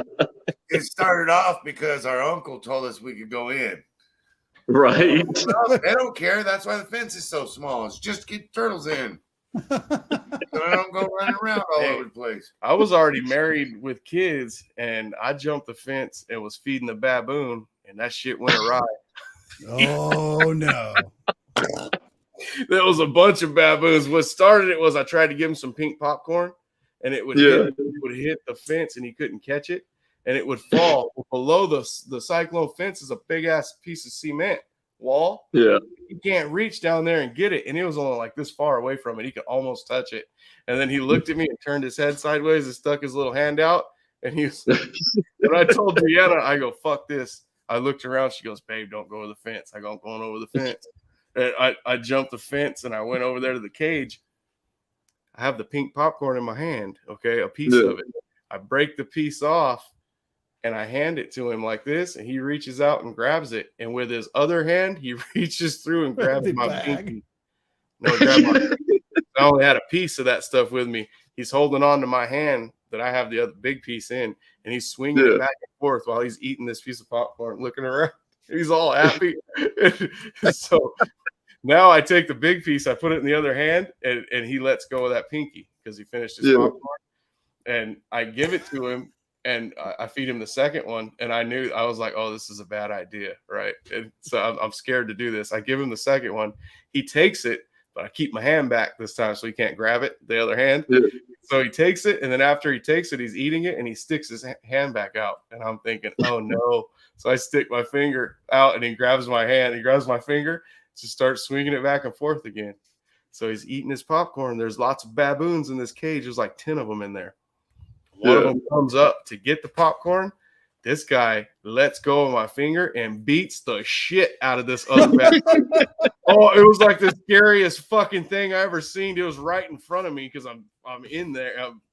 I'm on the other side of the fence, but I'm in there. And then it's the the one I gave the popcorn to, he came back and wanted more popcorn. So I gave him more, and then I was like, I don't know about holding your hand no more, dude. I just seen what you did to that baboon. But There yeah, was I just kept doing it, dude. They're not. I want to say it's very dangerous, but I've been around so many animals, I can almost tell what's going to happen. That one was nothing like the other baboons. That was like, because sometimes people have animals and they'll donate them to these zoos, like our zoo, and these things have been around people, and that's how he was. You could tell, but it was still a very dangerous thing when he attacked that other baboon, dude. You see it on TV, but until that shit happens right in front of your face, you don't realize how tough. And their teeth, vicious. Yeah, teeth are like this fucking long. Yeah. Yeah. In the Chattanooga Zoo, there was a chimpanzee, and it was by himself and everything. He was a really old chimpanzee, and his name was like Bobo or Jojo or something. He was rescued from the circus. I know. And Bobo the chimpanzee from the circus. Yep. Yeah, like, and we would always go there. And one day there was a red like Converse shoe in there, right? Like just a tennis shoe. And we're all looking around. We're like, why has he got a Converse tennis shoe? And they were like, oh, some dumbass, teenager tried crawling in from the top and everything to go play with him. No. And yeah, and when he went down, the chimpanzee got really upset and really pissed off and everything, and like grabbed his leg and ripped his pants off and his shoe off and everything. And as a reminder to every other kid, they left that shoe in there. Yeah, you don't want to go in a chimpanzee's enclosure. Hey, we have an old gorilla here, Matt, and he knows sign language. Yep. I really think it's funny because there's a cement wall when you walk up to his enclosure. He's below you. He's below you about like 10 feet below you. And then there's a big wood thing you're standing in front of, but there's also a cement wall behind that wood little fence thing. It's like a log cabin type wood. Yeah. Okay. So there's a wall behind that's the same height as that fence.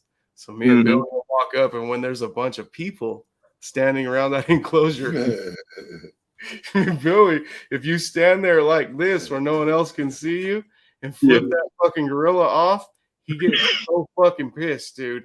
He starts banging. People really start watching, right? We know what's coming. He'll give you 3 chances. The gorilla does it on the 3rd one every time.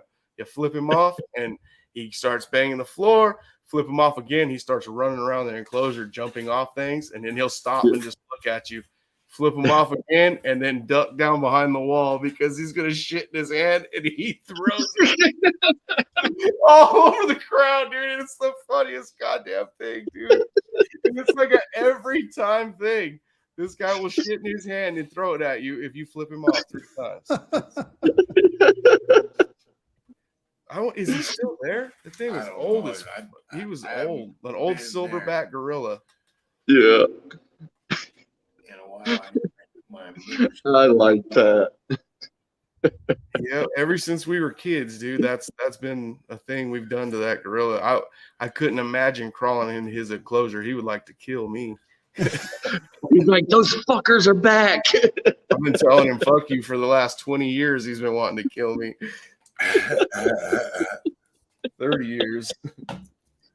So overall, though, primate Tinder, a thumbs down. Then is the moral of the story is my son, when he was about fucking idiot, 3 years old. You already know the story. He's only said this 3 is words. fucking horrible. That's why I didn't story. tell this one. This one's like, fucking crazy dangerous. He's like 3 years old. Buckle in, everybody. Hang on.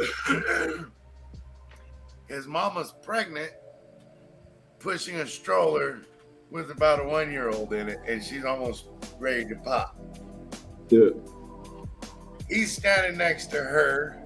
She's got his hand, and we're getting ready. We got 2 other kids that are running around that are a little bit older.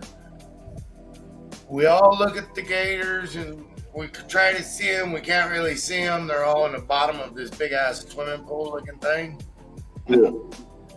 We go. The swimming pool thing doesn't have water in it everywhere. There's only like little parts of water. I got a real close look at it. We turn around, we start walking away. I think she's got the boy. She thinks I got the boy. I turn around and look, and he's standing on top of the little wooden fence that separates their enclosure from us, and then there's a drop off into that pond looking thing, swimming pool type deal. He is looking at us, waving his hands, and I was like, oh shit. I take off running straight towards him as fast as I can. He falls down backwards and stiffens up, and his legs hit the ground first, and he rolled like a ball and flipped over backwards down into the bottom of the pool where the gators are at. I jump over the fence. There's fucking alligators all around this kid, though. When he falls in there, they're all around this fucking kid. I clear the fence. I jump over the fence. I clear the fence, and the whole edge that he bounced in and over and grabbed the side of the deal to slow myself down. Luckily, there was about a 4-foot gap between him and anything else in there. But there was like 6 gators in that hole and 2 really, really big ones right there. And I was like, oh my God. Your leg off, dude. They're huge. Grabbed him and threw him up over the thing and climbed my big ass out of that hole. I was so scared. But I don't know. He skates good. Now you learn balance. Right? Yeah, we've done. Hey, I also petted the lion when we were younger. This is what started the fence hopping. Was his mom had a video camera, and we're like Jackass before there was Jackass. If you bust a video camera out, so she's got this video camera out, and we're at the zoo, and I jumped the fence to pet the lion. He was asleep. Okay, he's asleep, and he's laying against a cyclone fence. All right, and I'm petting his back. I'm petting his back. My hand is to the fence. And I'm petting this lion's back. And she's on the other side of the fence telling me, you're going to fucking get ate. Get the fuck out of there. All this shit, you know. And she's recording me the whole time. So now I got to turn around and look at the camera, you know. So I can show off, of course. You know, I got to look at the camera, show what I'm petting the lion. As I'm looking at the camera, my aunt's like this with the camera. And her face goes. And so now I turn back around to this because remember I'm at a cyclone fence. I turn back around from this big ass lion was asleep laying down. This motherfucker picked his head up and moved. So when I turned around, his face was right there. I've still got my hand through the fence petting him. I was right under his face. I don't even think about it. I just jump backwards and fly into the other fence. It scared the shit out of me. Oh man. Yeah, we've had bad experiences too doing that. They're not all good. There's a video that we put up not too long ago. I showed Chad. A guy's messing with one of the tigers and he's slapping at it through the fence, being mean to it. And it got a hold of his finger and it wouldn't let go. And the guy's pulling and pulling, and it just rips his finger, like all the meat and everything right off the bone, tendon and all. Yeah. There was a video a couple months ago of exactly that. That's down in that Jamaica. That lion could have bit my whole hand, and it was. Yeah. That's what happened to Kevin over the ring. Oh, what happened? He hung up his ring. Yeah. On damn. On something on truckload that shifted and took it off. He's talking about a guy had his wedding ring on and it hung up on a diesel truckload that had shifted and it peeled everything off his finger. Oh. That would suck. He Man. left the bones. That was it, I guess. Left the I wasn't bones. there actually. Mm, I just heard about it. fuck, that's painful, man. Jojo, when you coming back, man? I know he's disappeared on us. You can't just put a picture of a pussy up on YouTube and then leave. You're gonna get me taken down. Can't just show pussy on here, man. Is Lucum Spookum in here? He sure is. We got all the gang out there tonight.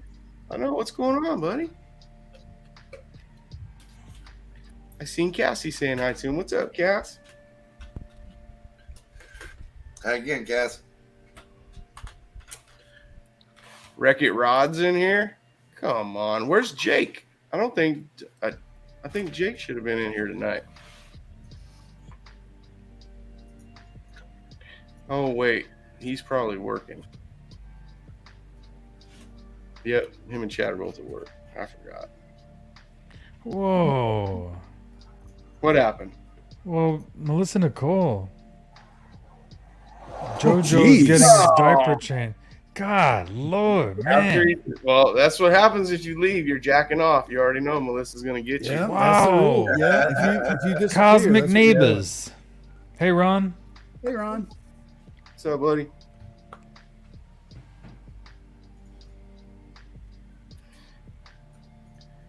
So, guys, what else are we going to talk about before we go into dicks and balls and titties and stuff?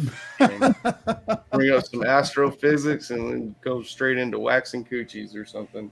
That's how the normal conversation works, isn't right. it? That's how it usually kind of devolves into that. What'd you guys think about Elon Musk unveiling that robot dude? But did you see the dancing guy before they unveiled it? Have you guys seen any clips of that? I didn't see the dancing guy. Some No. fucking some dude out there doing the robot and shit. It was an actual person or was it a robot? Yep, no, actual person. And then Elon Musk was kind of laughing at first. You see his face towards like it went too long, and he's just he almost wants to All say, right. "This fucking idiot off the stage." Yeah, that's And then the fucking robot comes out and it doesn't do anything. It's like fucking Max Headroom. Ha ha ha ha ha ha. yeah, it's it's a little work. It's Yeah. And then he's like, let me put this chip in your brain. You'll be just like the robot. yeah. Standing there all jerking around. Yeah, that's not no, I don't think so. Yeah, there's still a lot of we still got a long way to go till Just jerking around like fucking like, you're like shooting out. Spooky Yeah, after he came out of Debo's pigeon coop. Fucking I don't even know what that means. yep. Somebody gave that robot a cabbie. I wonder what an extra battery would be worth. PCP, Holmes. I don't know about that robot. I thought the other one from was it Boston Dynamics or something like Boston that? Dynamics, That was way more impressive. the one that like is doing the parkour stuff around the Yeah, theater. it moves so That's fluidly. Amazing. Yes. Yeah, Those guys, Boston Dynamics, because they're the ones that have made like the Dynamic. dog type robot that you see Yeah. kind of a lot nowadays. Yeah. Which whenever Skynet takes over, whoever that Boston Dynamics guy is with the hockey stick is going to be the first one to go for sure. But it's amazing technology, and it's amazing that they can design something that can actually do that so fluidly, that especially that Right. parkour type stuff. It's like, Mm. how the fucking something like this do this is because it looks like an erector set when you just look at it plainly. There's not that much to it. Oh, I'm sorry, Spooky. No, I was just gonna say what Chad's saying, that the one video by CGI where it's shooting targets. Oh yeah, that know one's about pretty that. cool. I don't think I saw that. That wasn't Elon Musk's robot though, was it? That was a different military thing. Yeah, it's pretty spooky. They got a robot with a gun, and dude just walks out and then the guy steps in front of him when he's shooting, and the robot quits shooting. I don't know about all that shit. That guy's got some I don't know cojones. about that. Chad, how do I pull that up, and where was it? Yeah, there's a robot walking around with a gun, an M16. And he has a target marked. So he's attacking the fuck out of this target, right? And the other guy is like support. He's backing him up. He's got a gun or whatever. He's with him. Mm-hmm. As soon as he steps in front of the robot just fucking quits shooting and it can't get around him, puts the gun down, and the guy fucking pushes the robot down to the ground, dude. The robot gets back up for this gun and won't shoot the guy. The guy's hitting him and beating on him, and the robot won't shoot him. I'm still like, nope, I ain't sold on that shit, dude. I got too many RC cars on these walls that I've seen these electronics just go bad for no reason. And yep, I ain't stepping in front of no radio controlled nothing with a gun in its hand. Was it one of the dog robots? No, this is a walking human robot with a gun. Like it looks like RoboCop. Drop it. With no, it looks like the. Was this Ed 209 in a boardroom and it shot the board leader? It might have been. I think it was only like half a robot, maybe. You know, like the top half. No, because he's walking when he pushes him down. Because I have one with like that. One of those dog. I have one with the dog robot that has a gun. Yeah, I gotta find that shit again. I think maybe I sent it to Chad and asked him if it was real. Because I didn't think this was real either. That is actually very real. I know. I know they're real. That's now. the one we were talking about a minute ago. Yeah, it's not. I mean, you look at that and you're like, okay, there's a little kid in there. There's no way that's a real thing. But it really is. That's an actual robot running around. Yeah, now put a gun in his hand and push him down and see if he shoots you. Because apparently he won't. Let me go somewhere else. You put that in there. Uh-huh.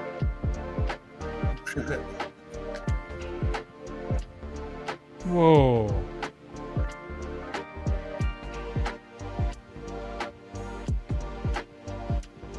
That's Perfectly wild. in sync, dude. That is crazy. Yeah. That is computer programming at its finest, right That's there. Those Boston things are Dynamics. perfectly in sync. Those guys are amazing. Can you imagine how long it took them just to write that program for what it just Sonny, did?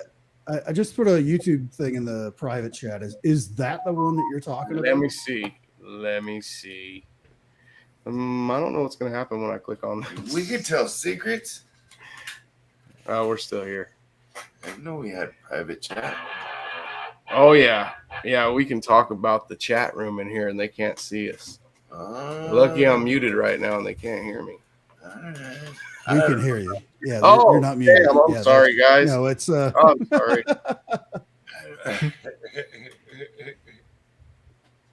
Let me see.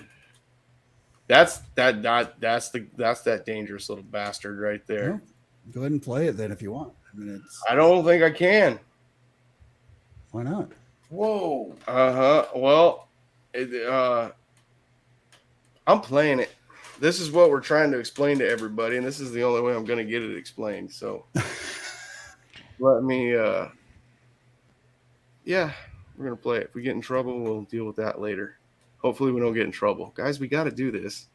If we get in trouble, everyone's going to be mad at you. This is for education purposes. Yes.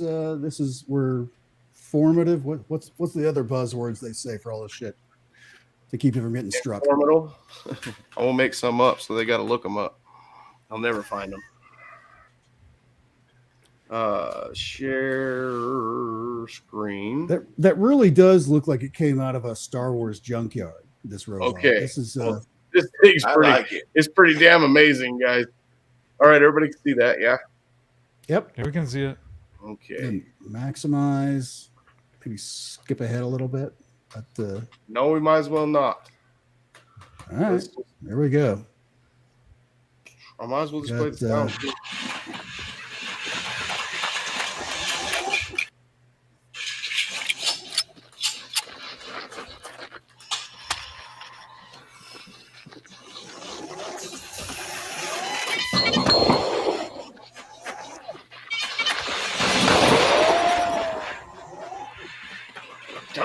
That's real rounds, man. Always the human with the hockey stick, that guy.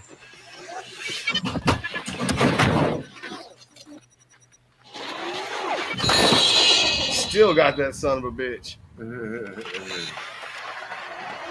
See, I don't like that. Oh no.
He just flips over the table. Go fuck yourself.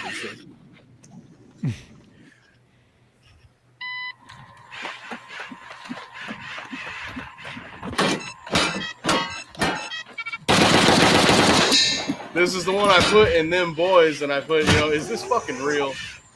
It's fake. It's fake as hell. Yeah, it's very fake. It's CGI. But this is what they're shooting for.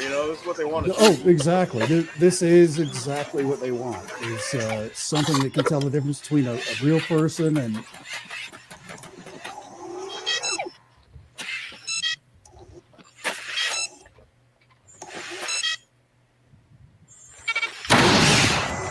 You're the ugliest.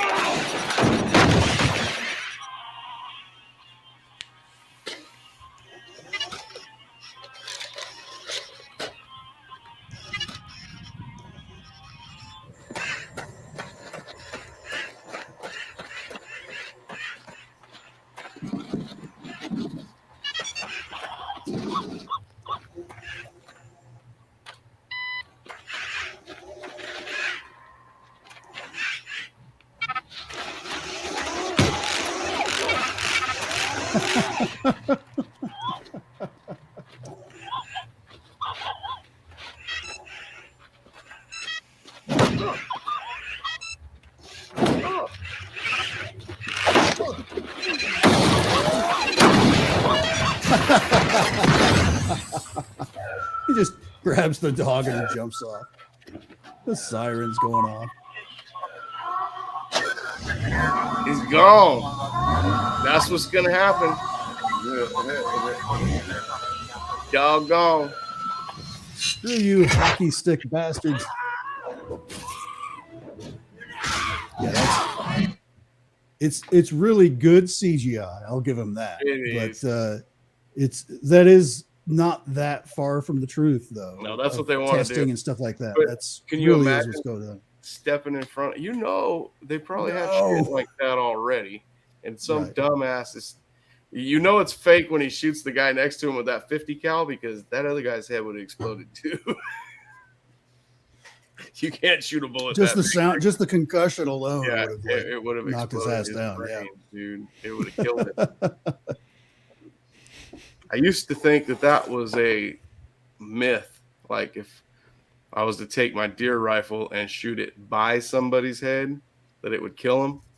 And one day I shot a gopher with a 22 Magnum. It's a bigger bullet, but it's still a 22. Right. Out of a pistol. Wasn't even in a rifle. I shot a gopher. I killed him. He was dead, but I didn't hit him. It went right by his head, and it killed him. Yeah, and it didn't. I never shot him anywhere. It just, he wasn't bleeding or anything. I didn't nick him or anything. I totally missed him, but I watched him fall over dead. He was standing up when I shot him. Wow. Yeah, I believe that. There's 22. I'm kind of surprised it was carrying that much of a punch, even Magnum loads. But for like 50 BMG, of course, out of a pistol, not even out of a rifle. That's surprising. Yeah. But for like It's a the 50, speed. It was the speed of that bullet going past that little thing's head. That's the size of a 50 cal to him, bro. oh yeah. Oh, The what? best way I heard it termed as far as like a 50 goes, from the shooter's perspective, even the person shooting it, because it's such a giant Mhm. round and So- going downstream. It's the best way I heard it described is from the shooter's perspective. It's like it's like as soon as you pull the trigger, it's like for an instant, it's like your entire head. It's like you have a severe head cold from just the pressure yeah. that comes off of firing the round. My grandpa, he told us a story about hunting with his grandpa. Like we told him, I was telling him about shooting by the gopher's head and it'll kill him. And he said that had happened with him and his grandpa with a rabbit. Okay. And 22s. So they're using 22s. He got in trouble because they skinned the rabbit. And there's no bullet hole in it, right? It's Yeah. so my grandpa tells his grandpa, because he's a little kid, and he tells him, I know what happened. When I shot him, he heard the bang because he was far away, and then he yelled, I hit him. He said, I shot him, and he heard the bang, and I hit him in the asshole, and he yelled, ah! And the bullet flew out his mouth. So, That's exactly what happened. That's perfect. That's, good. So my papa supposedly got in trouble for telling his grandpa that he shot him in the asshole, and Rabbit said, ah, the bullet flew out his mouth. the old trick ass shot gets him every time. But I could just see my grandpa as a kid believing that was true. Like that's what he really thought happened.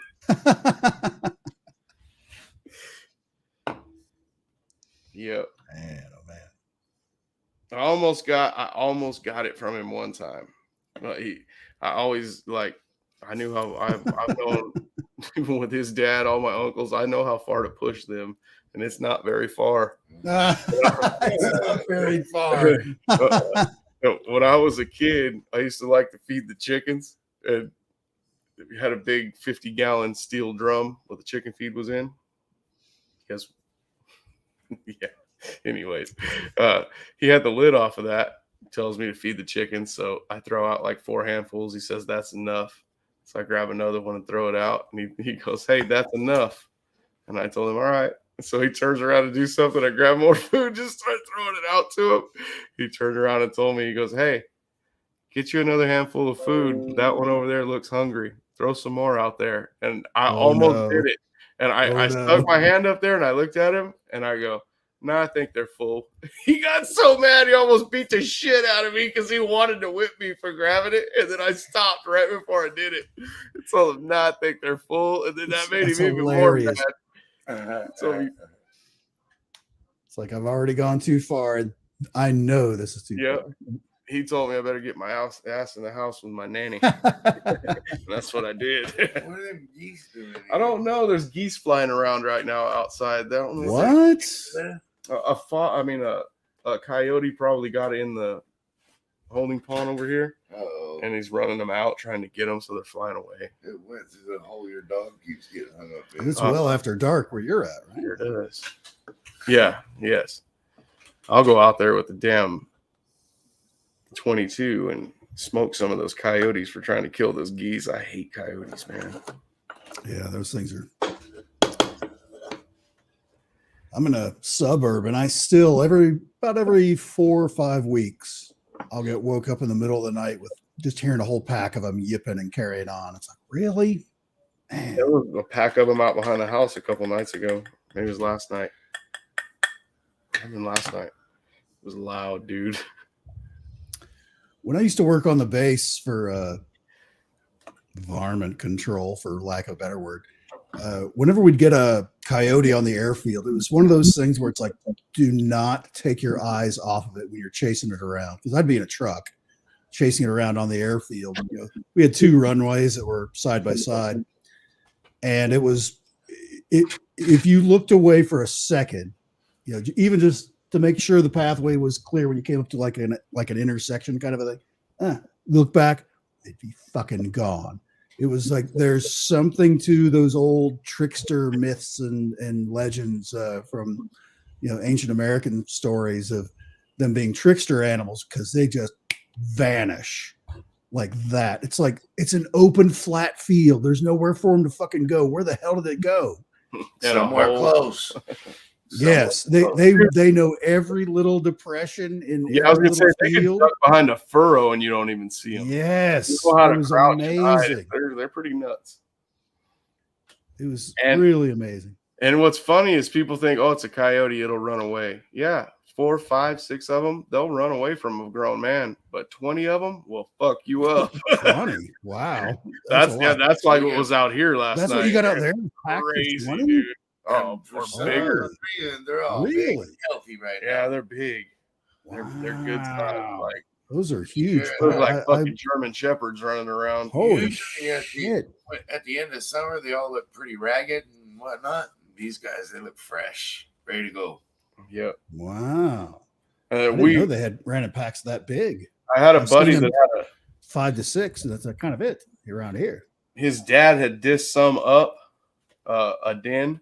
So they got this one little tiny one. They had to bottle feed it and everything, a little tiny coyote. They had it for maybe a year. And I was around this dog all the time. This coyote, damn sure not a dog, sorry. Even they couldn't touch it. It never wanted you to touch it. It stayed. This is something they bottle fed, dude. And it just never been around anything wild, but it was still the wildest thing you ever seen in your life. Like you can't. They're not dogs. They're You talking about Pete's dog? no. This was a coyote the kid had in town. Oh, They're Pete just had no one good. too, and they would just walk the fence line constantly. Wolves. My brother-in-law had a wolf that Yeah, was he got half. it as a baby. I mean, not Wolf. half, but a wolf. Yeah, and that was smart. But it did run the fence, like he's saying. The wolf did run the backyard. It had a trail beat in where it ran up and down the fence, and you would think it was going to kill you, and it wouldn't. He never tried to bite me or anything, or him or anyone else that I know of. But yeah, that was tameable. There's nothing like a fucking coyote. I had one come stay at my house for a while. Big old white wolf just made my house its house for whatever reason. Whoa. When I was, It was hurt, wasn't it? Hurt? Though? yeah, It was hurt. it came in. Its whole, It was somebody's pet, though, not a wild wolf. its whole. We don't have wolves here. Yeah, Yeah, it ain't like it just Kind crawled of out. rare, ain't it? yeah, we don't have wolves here. It was somebody's pet. It just showed up at my house, injured, like a big old slice on its butt, where its whole quarter flank right there was cut almost all the way in two. I take it to the vet. He told me first. He told me that there was a wolf over there, and I was like, "Ain't no goddamn wolf." He took a picture and sent it to me. I was like, kind of looks like a wolf, but it ain't no wolf. And I went over there and seen it, and I was like, "Holy shit, it's a fucking wolf!" That thing out of your house. I took it to the vet. The vet inspects it. And he's like, "Oh," I said, "What's this gonna cost?" Because before you even start, I'm gonna let you know if you go too high, you have a wolf or you have a dog. This is not my dog. This dog broke into my house when I was fishing, and then left before I got back. When I got back, it broke into my house when I was going through the door. I don't know what to do with it. It keeps coming to me. So I brought it here. We need to come up with something reasonable to fix it. He said, And he still thought it was a dog, though. "Yeah, I thought it was a dog." And he says, "Leave it. We'll figure something out." I left it. The dog gets surgery, stays for 3 days being watched, and I go back and pick it up. He says, "You know what kind of dog you have here?" I have no idea. It's a stray. A big one? Yeah, It's a yes. big A one? monster. A big dog. He said, "No, because of something kind of trait on the toenails or some shit." He was like, What? "It's not a dog. This is a wolf." He said, "This is not even a dog. It's not even a wolf Malamute or wolf something else. This is a wolf." this is something special you have. But it was really nice. It was really nice. Oh, she like, protected my kid from a dog Yeah. across the street, and she didn't hurt the dog across the street.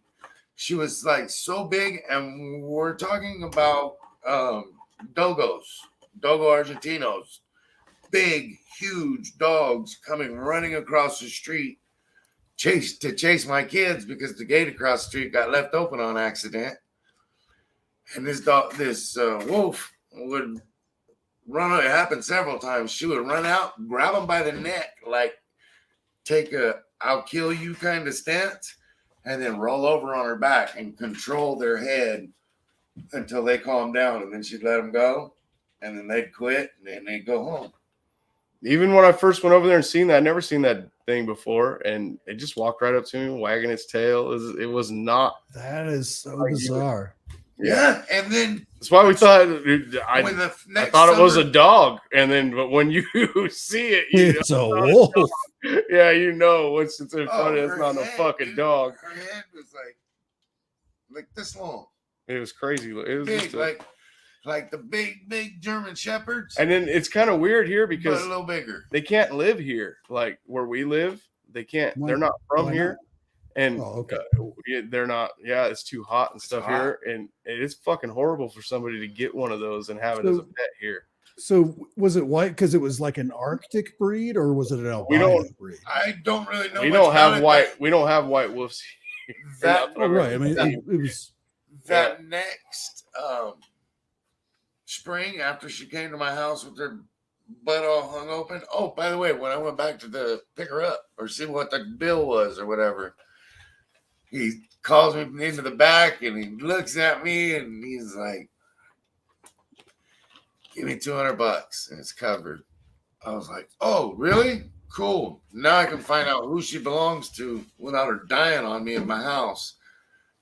Picked her up, and then the next summer, some dude was jogging by down in my street. She takes off behind him, and I never seen her again. She just showed up one day at her will and left at her will. I got her doctored up, and She's all healed up. Time to move on, huh? Yep. How long was she with you? Almost a year. Like it was like Wow. about the same time as she wandered in as she wandered off. That's interesting. I wonder if it was. She was hurt, and then she stayed the winter. Does And then she have like a left broken when it leg got or warm something? again. Her ass was cut open. I thought she had something broke too. No, that was Tink. Tinkerbell. Yeah, that was Tink. Never mind.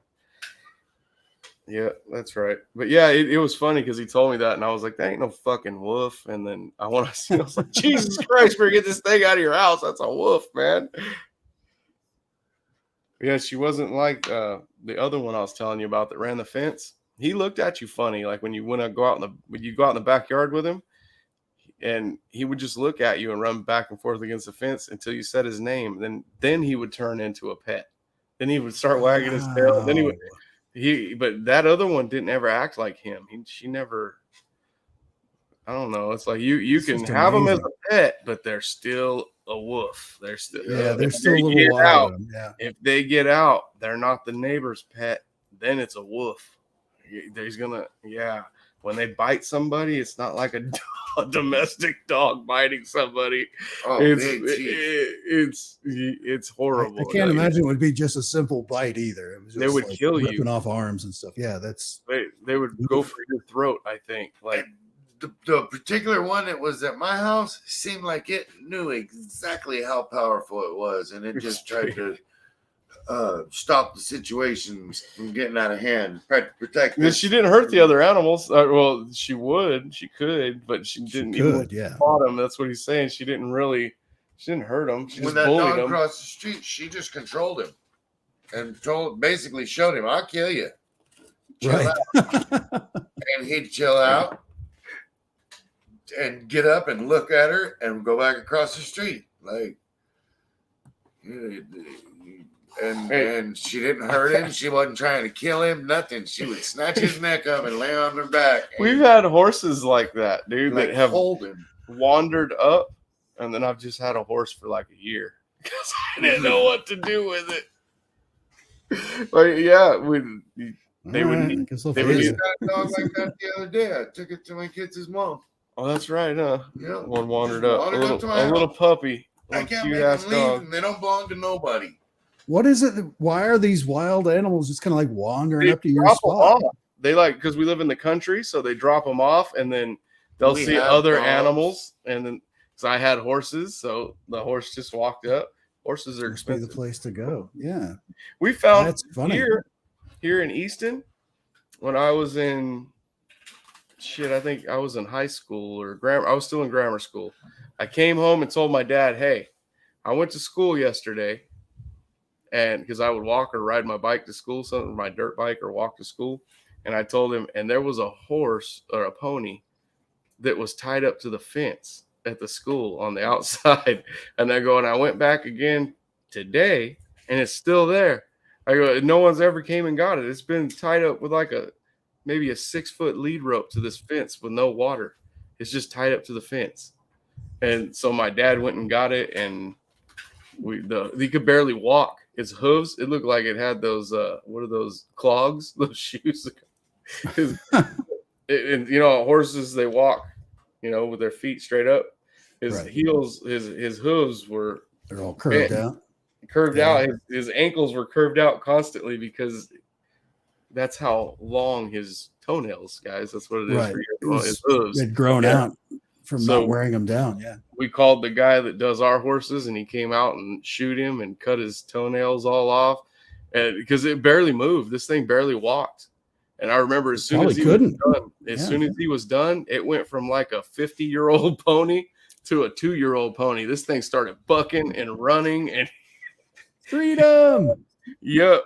I remember the kids would get on it to ride him, and he would just take off underneath the walnut trees, hauling ass, and drag you off like a rake. It was like a game to him. You'd hit the ground, and he'd come running Knew back. exactly what he was doing Get too. up. Yeah, it was like a game. He thought that was fun. But He'd run you around for a little Knock while. Yeah, your so ass it's off weird. of those branches. when you Until live he in the decided country, to go in the things street. just show up, dude. You might have cows out here sometimes, or they get loose. And we've had cows in our yard. Goats, they just come from nowhere. Sheep, a lot of sheep just walk up, Really? That's funny. and then you just tie up, like get them and take care of them, and then someone will come around driving, and you'll see them driving slow. If you see someone creeping around out here, it ain't a drive-by, it's not the hood, but Looking yeah, for their animals. Yeah. and then you'll know, and you'll wave them down. They'll tell you, you see the sheep? Fucking right here in the yard. Come and get them. They're shitting all over everything. I'm gonna have to go pretty soon and check on my dog. Man, I don't want to talk about that. Yeah, Billy's dog could use some prayers. Maybe we should talk about that. Oh no. Is that where We they're got this lined up little in- dog. She's part weenie dog and part like beagle, and we call her girl Uh-huh. dog. And she's a dog that just came up years ago and never left. And dude, I love the dog with all my heart, dude. I'm like, she'll bite you, and she don't bite me. She's almost like my dog type dog. That's how much I'm over there, and she remembers me too. So I'm attached to this dog. So is his whole family, including his dad. And when he was leaving today, she ran under the truck and he backed over her. And she's not doing too good right now. Damn. Sorry to hear that, man. Yeah. That's what Billy tried to tell me earlier, and I changed the subject quick. That's all. I can't talk about that. That's tough.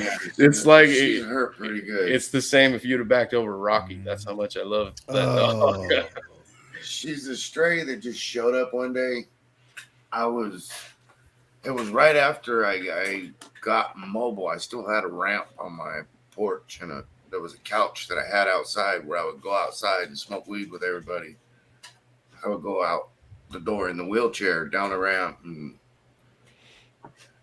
I keep going out. I barely got to where I could get in the chair by myself. I don't have to have somebody help me around and all this shit. And I was stuck inside the house so the only time I got to see outside was when I was going in an ambulance to somewhere for them, and the little quick little bit where they take me from one place to the next for a while. So as soon as I got to where I go outside, I would go outside at like 5:30 and 5:15 or so, watch the sun come up, stay outside all the way until it went down, and then watch the stars until I got so tired.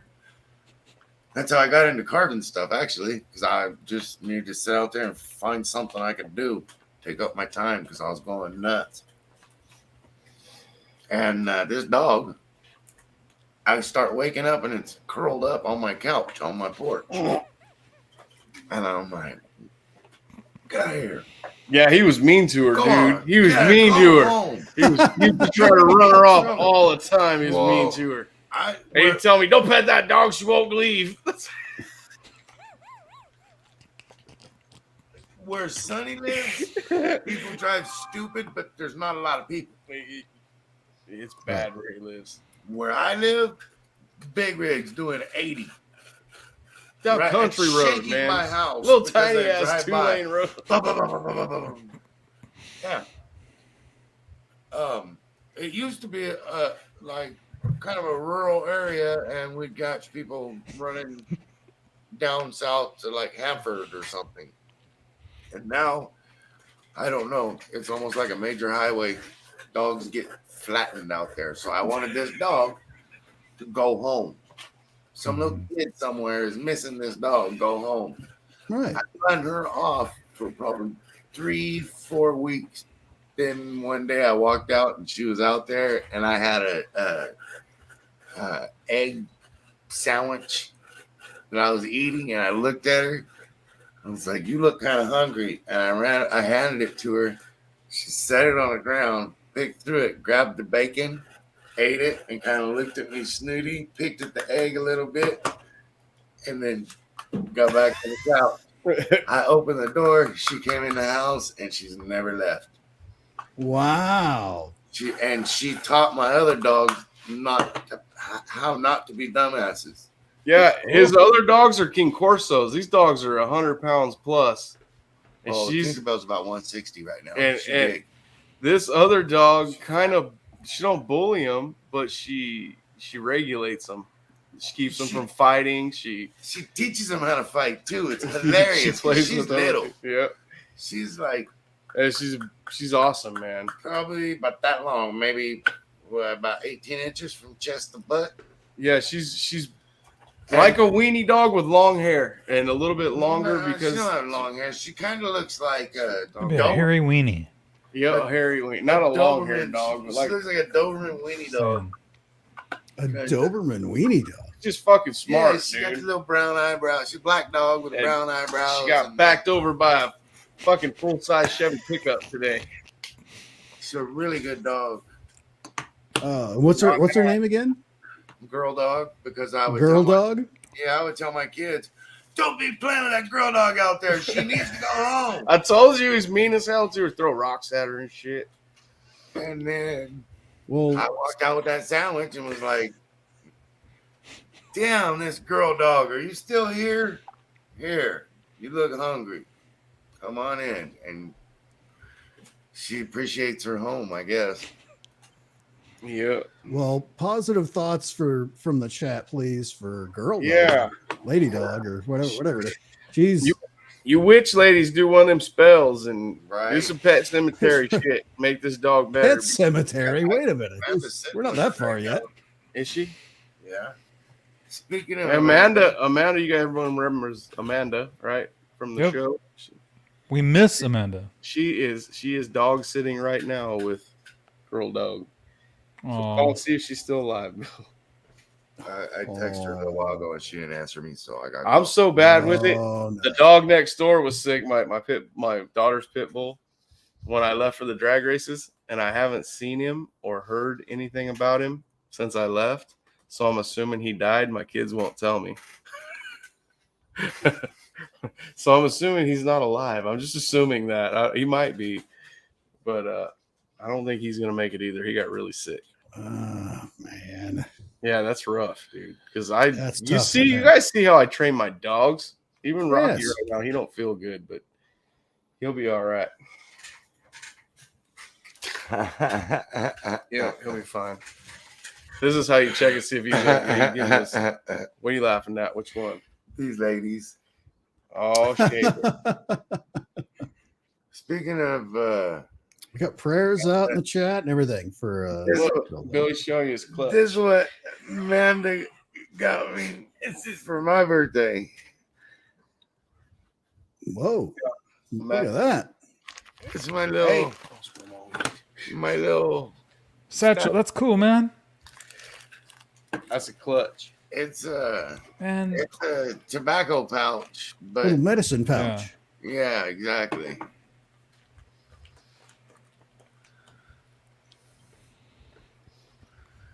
That's great stuff. It is. So, yeah, we got a hurt dog. We got a weed bag. And Everything will work out, I think. we lost Matt. He ain't never coming back. No, JoJo's gone. I think someone took Matt out, and I'm kind of worried. I thought, oh, he'll be back. Yeah, he cock blocked the wrong guy. Yep. Uh-oh. Now he's part of a forced threesome. Oh no.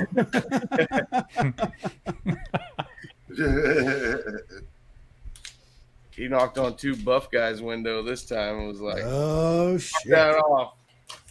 They were like, shit, we're about ready to knock you up. Sugar tits. oh, Chad and Jake are on their way home. Oh, man. Mm-hmm. Gotta be here. Everybody's hanging out, waiting for the Man, I hope waiting Jake for the kids to fucking, get out. Yeah. I hope Jake comes in the house with him and jumps on. I'm gonna wait and say hi to him. You go check on your dog. I'm going. You want one of these Right. dogs? Audience is waiting on an update. Yeah. Well, poor Queensland's getting old too, guys. She ain't gonna make it much longer. Is that who you had up earlier? Nah, it's Rocky. That's the tough little bastard back there. He's the one that don't feel good. What's wrong with him? He ate something he shouldn't have ate. I Uh-oh. don't know what it was. Damn mushrooms. Oh, Tell him, hey, don't fucking slobber on me, or you're not gonna live as long as you're supposed to. Oh, is I not muted again? no. Why you kick my dog? She slobbered on me. Like, this is Holly, guys. See, show us this youngster. Ah, look at there.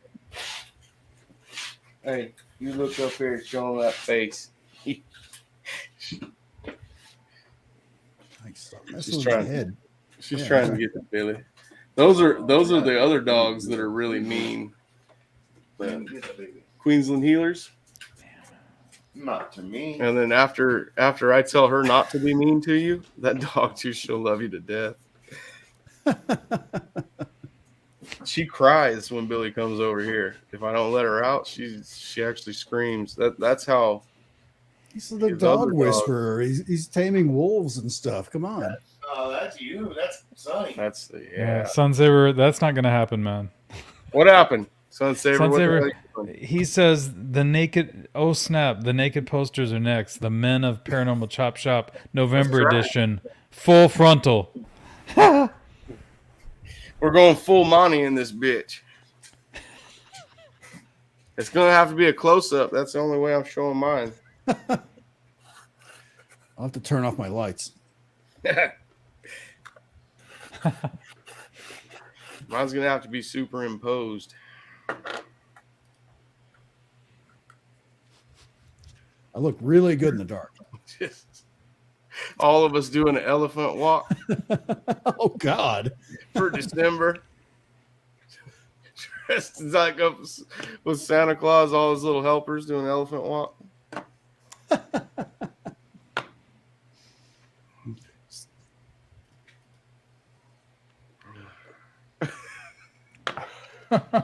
Yeah, Like that that's one, exactly. That's, oh, Outdoors Kathy like that one. Preverts. you've come to the right place. Yep, you did.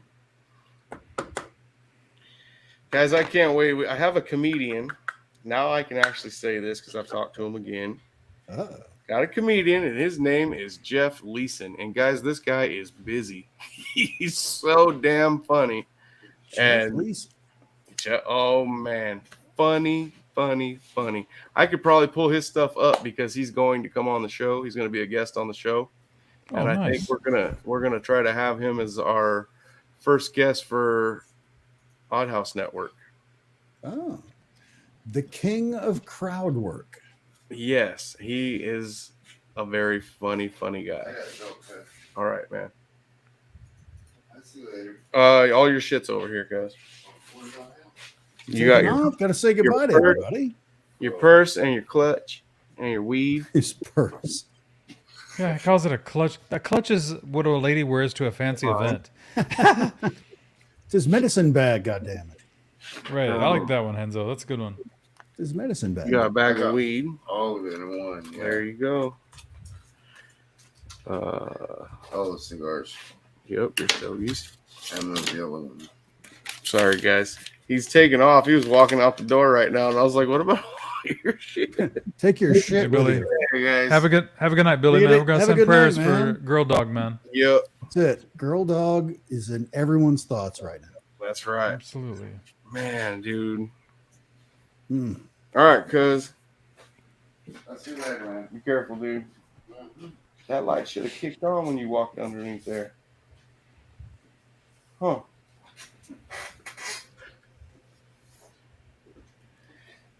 Yeah, man. The dog thing's sad. I love that dog. I love So it. I threw a Jeff Leeson comedy link out there for everybody can check him out. You're going to have him on soon? I talked to him and he is booked. So we're not going to be able to go live on a Friday because he's booked from now until the end of the year. Then Oh, I I went and looked bet. at his schedule and the guy says, this is how nice he is. He's like, yes, I would love to do the show. You know, I want to do it. I'm going to do it. And let's get something set up. And I go check his schedule. I went and looked at it like to see how many shows he had on Fridays. And maybe he'll have an open Friday or something. Or it's not just Fridays. This dude's doing shows almost every night a week, like stand-up shows, and in different places. He's gonna be in 3 different places in Detroit. In Michigan. He's gonna be in Detroit, and then 2 other places. I asked Chad if those were close to him, any of them, and he said he thinks all 3 of them are close to him. Oh. So I told Jeff, and this is another thing, is I told Jeff that Chad is going to probably, he's going to try to go to one of the shows. I can't make it to one because he don't have anywhere near California right now anyway. But to me, he kind of looks like Jake. So Chad, and I mean, he really looks like Jake. So Chad and Jake are going to have to go to this show because when he gets a hold of Chad and Jake, it's just going to be the funniest thing ever. I already have this feeling. So, but yeah, we're going to try to get him booked up for the show. We're just going to have to do the show on a weekday, guys. I'm not going to be able to do it on a Friday just because of his schedule. I went and looked at it. It's great. Friday for stand-up comedians, especially on the road comedians, Friday, Saturday, that's their money-making bacon night. So they need those. We might have to go live on a Wednesday or a Thursday or a Tuesday. But what I told him was I'm cool with that. We can do it on a Wednesday or Thursday because we can record it. Or I said, no, we can even do it live. Just give me a couple of weeks notice so I can advertise it for our fans, right, so they can watch you live. And then also I've seen him do a recorded one. It's hilarious. I had no idea he'd ever been on a talk show. Man, I don't know the name of their show. I want to bring it up. I subscribed to him. Whoever show he did, they only had 21 subscribers. I was their 22nd subscriber. Oh, wow. And it's one of the best damn shows I've ever watched on YouTube. Just because Jeff Leeson's on there and the other guys that were on with him, the other 4 guys, funny. All 5 of them, being on there at once, all played off each other perfectly. But with him having the chat room when we do it live, he can be able to play off the chat. So anything that like he just pulled something up, if someone says something funny, then he would be able to read that and play off the chat also. So I thought it would be fun for the fans. They can get involved. Does he have like a paranormal story somewhere in there, or No, it's just we're not doing it. Ain't going to be nothing paranormal. Well, just, it's going to be just good. a funny guy that Yeah, it says in the that's description. fine. We talk about Bigfoot, hunting, fishing, hobbies, and anything else cool we can think of. Funny shit. It don't matter. Paranormal that Chop fits. Shop. That's just the name. That was just I like that name, and it's something that we came up with, and I just liked it. So yeah. But yeah, we're not always going to be doing paranormal stuff. It's not all about We card certainly reading. didn't get it tonight. That's No. Right. And hopefully everyone had a good time, right? You guys in chat, was it an okay show with no guest and no paranormal stuff? And I don't know. Yeah. We kind of skirted a few topics. yeah, we do. We do that. That's what I You like have about it. wild wolves showing up in your backyard. I mean, come I- on. That's I like it to be where we talk about stuff like that, and then also try to make it funny, because it's not for other people it is, I guess, but for me, if I'm trying to watch a serious show, I'm burned out, dude. I'm not going to make it 15 minutes, unless the person's got a guest and they're really interesting, then yeah, I'm going to watch a show. But if it's just like this, and I go on here and I just tell Bigfoot stories and ghost stories, and I can go through 300 of them, and it's just going to be repetitive is what it'll seem like. You have to make it entertaining. That's so we try to keep it funny. It's I come from a long line of tall tale spinners that I have aunts and uncles all over West Virginia that tell these tall tales. That's where I learned my craft. Basically, is just how to spin a yarn and make it entertaining, and you can kind of like throw facts in there and things like that to make it so that it's at least engaging for the audience, where they feel like they're part of that story somehow. Yes, exactly. Yep. And then I always tell Chad, I want to be like the paranormal version of Bob and Tom. That would be nice. I even told Chad it would be nice to have a 5-minute segment once a week on the Bob and Tom show where we had to come in and do a paranormal topic. That would work. I think if Bob and Tom knew who this Jeff Leeson guy was,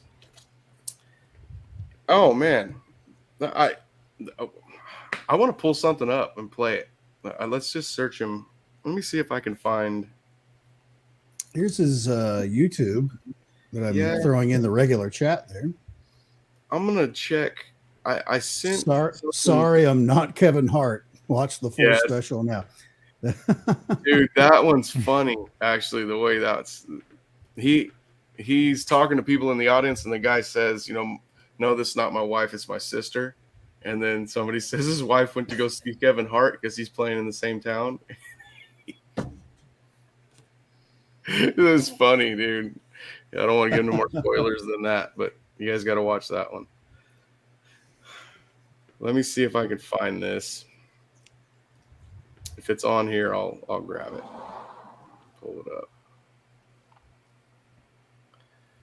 Oh, I'm trying to think of the show. I can't remember the name of the show he did. Oh, here it is. It's a Tim Whitty crew.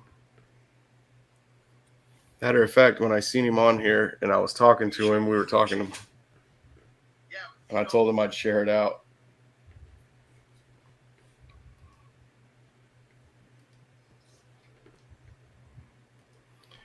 Yeah, maybe I shouldn't do that on this one. Man, they still only have 22 subscribers. I gotta share this one out, guys. What? Yeah, let me. Who are these folks?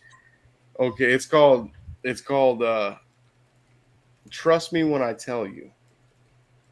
Look it up. Trust Me When I Tell You on YouTube. They got 22 subscribers, and yeah, they need more.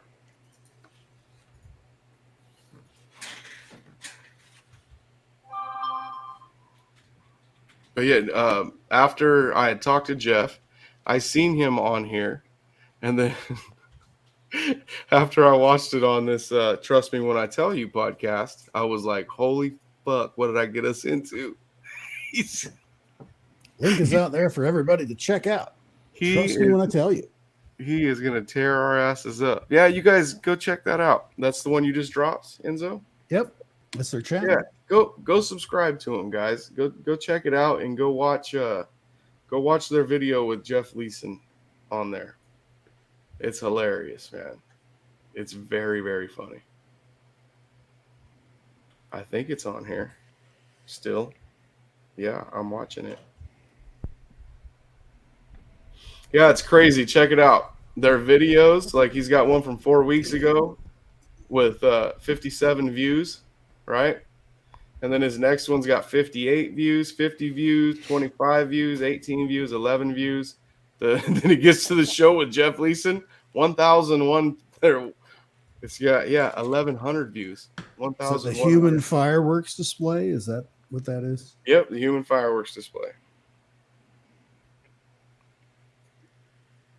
Yeah, these guys all seem pretty cool. They're kind of witty. Tim Witty. But they took it really well, I'd say that, and they even had some jokes to fire back at the guy, at Jeff. The human fireworks display with Jeff Leeson. They weren't funny. The crew.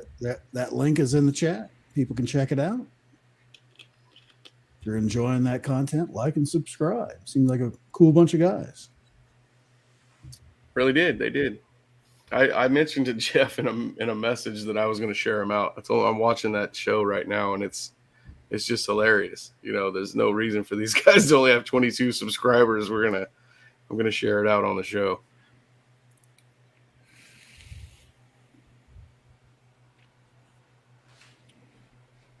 Yeah, and they're actually kind of professional. They all got nice mics. They got nice microphones. You got all the right gear.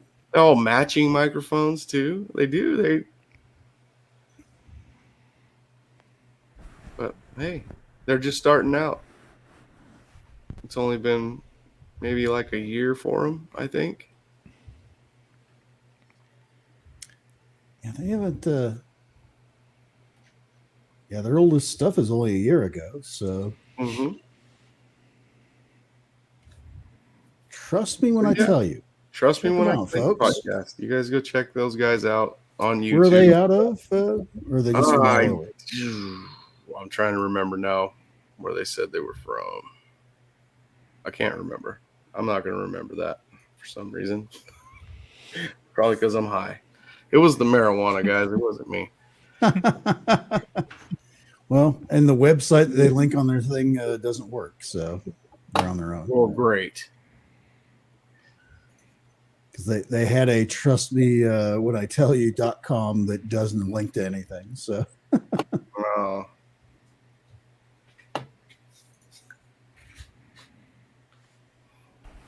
Sonny, do you think we're going to stay live or are we going to go to the after show? Well, I was waiting for Chad. Oh, yeah. Unless you want to, whatever you want to do, Spooky. If you want to, if you're got to go early tonight, we can start the after show. Oh, no, I don't have to. How far out are they? It's already.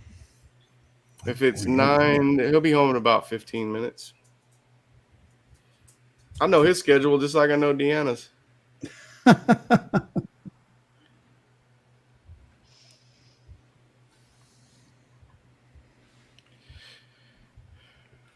think JoJo might have fallen asleep on us. I think so. I know he disappeared, didn't he?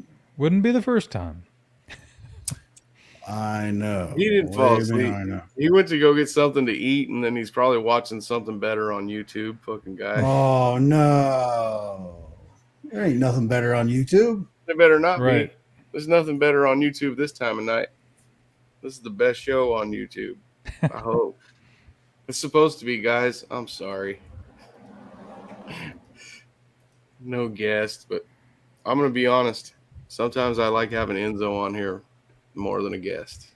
Like Aw. he's our, Well, I know he's our, he's basically part of the show. He's just. I know. ghost. I'm like the emergency standby guest for everybody, anyways, on the internet. But Yep. I enjoy hopping on with you guys. You guys are awesome. Anyways. Yeah. Hey, for years. Enzo, could you mention the show that you're doing with Ron from Cosmic Neighbors? I know. I actually need to check my DMs in Twitter and such because looks like Cosmic Neighbors and I, 1 p.m. Eastern time on Tuesday. Oh, okay. Ron and I will Tuesday. be talking about the DART mission, where we kind of led off the show with it, where we're talking about the NASA satellite that struck another one. They're going to have a data dump earlier that morning about some of the results from that. Probably not a whole lot, but we're going to talk about it. We're going to kind of bring everybody up to speed on that. Let me see. I think I have a link here that I can drop in the chat. Well, maybe not. Oh, I do. Hang on. Live in 3 days, October 11th at 1 p.m. Eastern time. Let me do, I'll throw a link in the chat. Will be Ron and I chit-chatting about NASA smashing asteroids. Smashing ass, if you like. I would like. Well, maybe a totally different show. But if you enjoy smashing ass, check out Ron and I on Tuesday. And Right. we'll be discussing that in depth.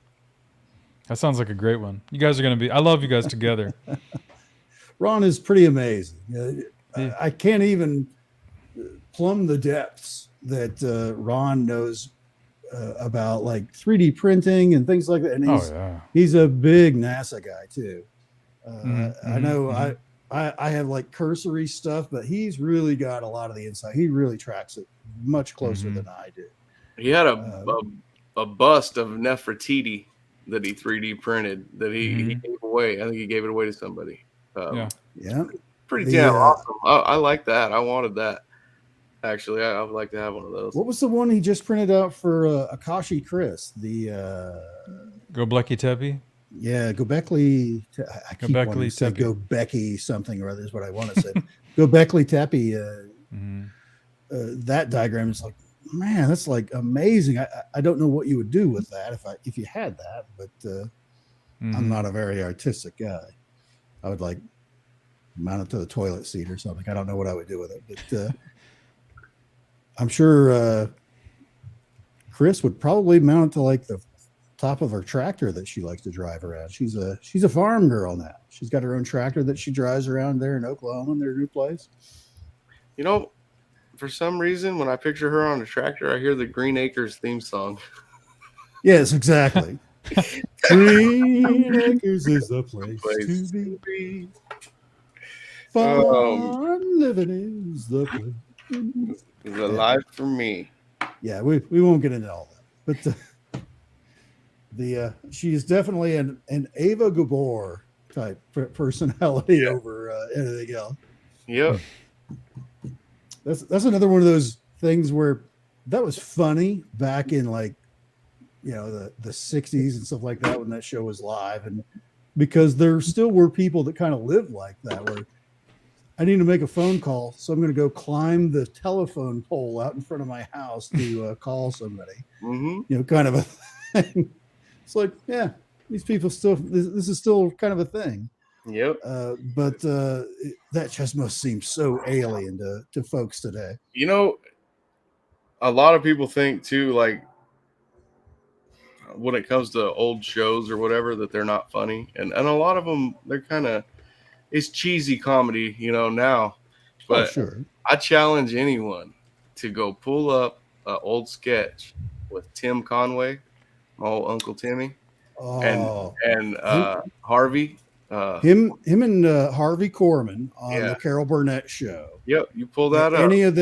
Anytime those two are involved in a bit on the old Carol Burnett show was a goddamn riot. If you guys go look up Tim Conway and that guy Harvey on Carol Burnett and look up the dentist office skit, Oh, Harvey really pees his pants. No. You'll see in the skit where he grabs his crotch, like he really peed his pants. He told that story in like the 90s, like, yeah, Tim made me pee my pants. I believe that. Yeah. On TV and in front of the whole audience, I peed my pants because he was laughing so hard. Did you see? Did you? I don't know if you guys. Spooky may have.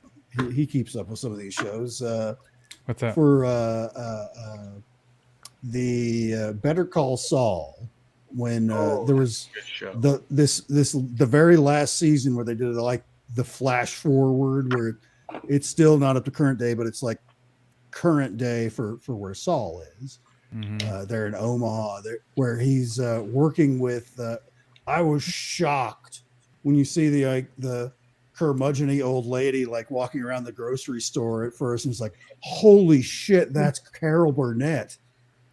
Because wow. she's in it, and she Yeah. plays a good role in it. She's the mom, if you're not aware of the I one, love that lady. kind of a weeder. And it's like, oh my god, she's still freaking amazing. Yeah. That she can do all of these. She was fantastic back 60s and 70s and even in the 80s, and for her to like pop up on that show so many years later and still be funny and still be able to pull off a character role like that. Yeah. I was blown away. It's like, man, she is just incredible. Yeah. She is very brilliant. Comedian, actress. I mean, she's just an amazing performer. Yeah. When I saw it, because I didn't recognize her at first until she started talking. She was in you first see her like in a grocery store where she's kind of like this curmudgeon old lady, and then she starts giving shit to like the guy that's like running the deli, that he's not slicing the stuff thin enough or whatever it was, and it's like, I recognize that voice. Oh my god, it's Carol Burnett! Holy shit! And then it was just all like, member berries for me, just as a kid, seeing her on the Carol Burnett show with Tim Conway and Harvey Korman and all that. God, just so many funny times there.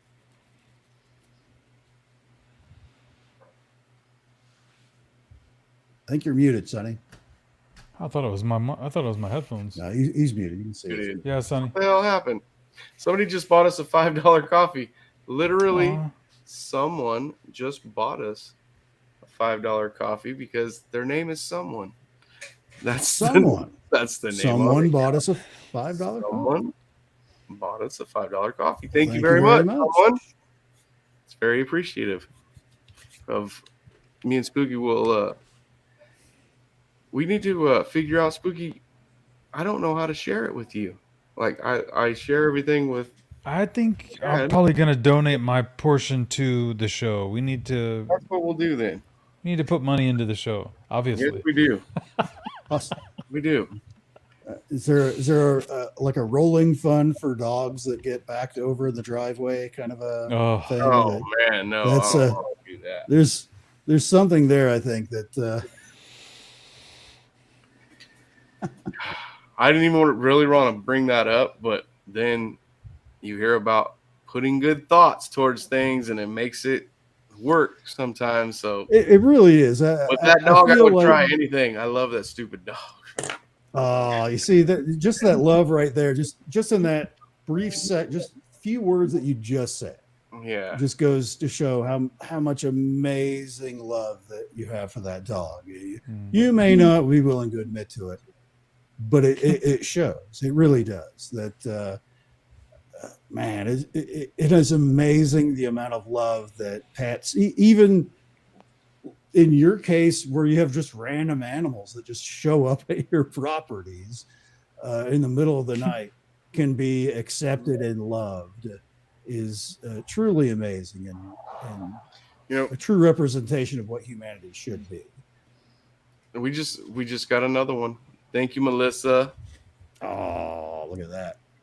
Thank you, Outdoors Kathy, for buying the coffee. Thank you so much, ladies. Yep, thank you very, very much. I tried to get Melissa to come on, guys, but she says she's not feeling well, so I hope she feels better too. No, she hasn't been feeling well for a little while. I think I saw her say that on Facebook. Yeah. I hate that she's feeling bad. I know that sucks. Yep, I don't like that at all. I hate being sick, man.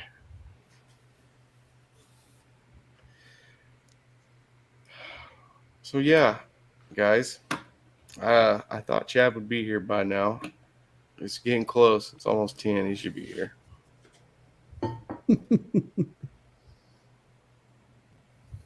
He just wants to see how long we'll go on.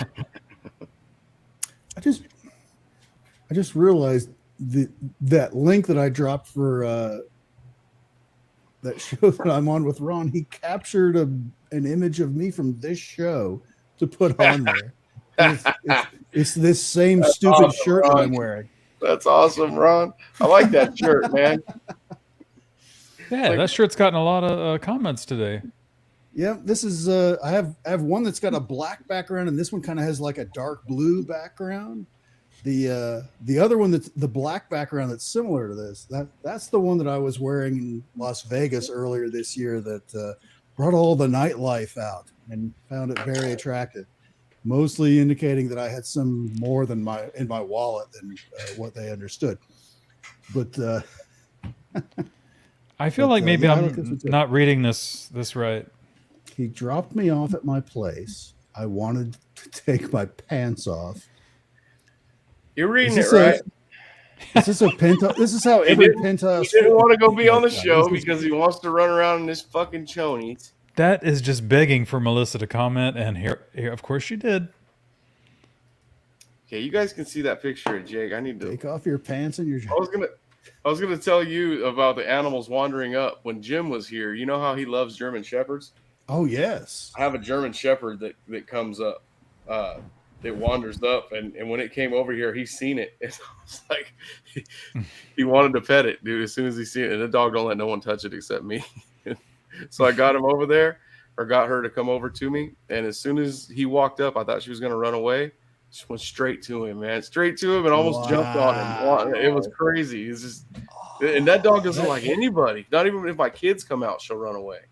And yeah, she loved Jim instantly. He's got away with. Is she a stray? She's not a stray. She's the neighbor's dog, and okay.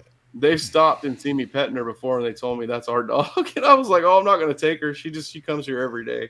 I give her stuff to eat, or I'll give her water because sometimes she's chasing squirrels, so she don't have to go all the way home. She has a bowl of water.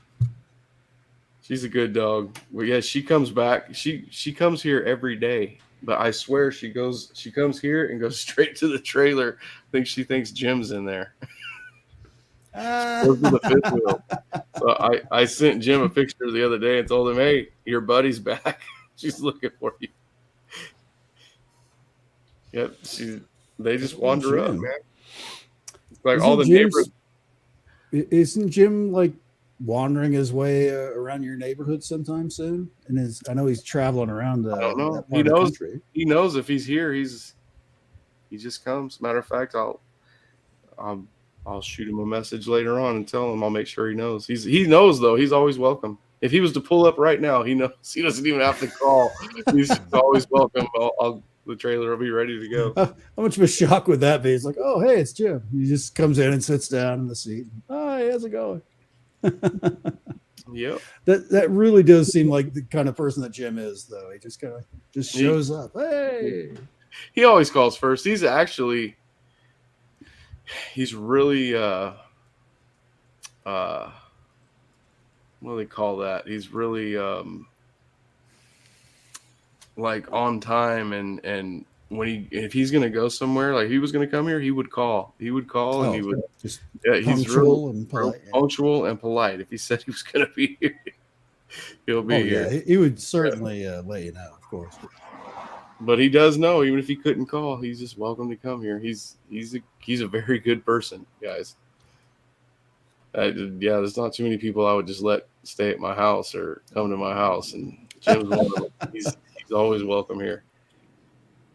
That's something that's always amazed me about you, Sonny. It's like, how does Sonny know all of these people? Have all of these connections, these tendrils that reach out in the entire community and know all of these It's the people. CIA. It's when you work for Is that what it is? You get to know them all. That's what Jamie says.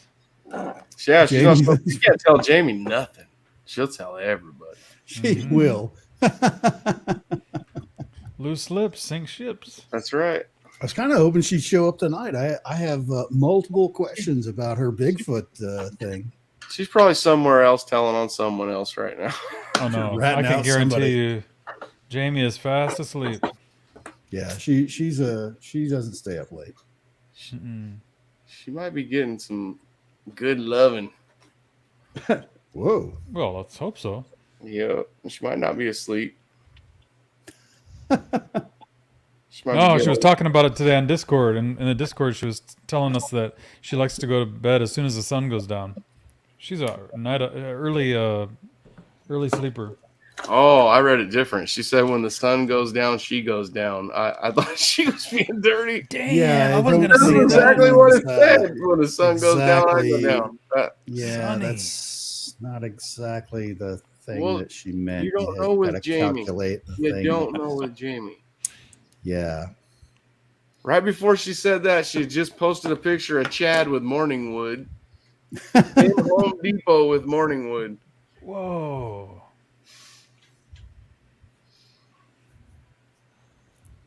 Morning wood. Dirty bird, Sonny. I am a dirty bird.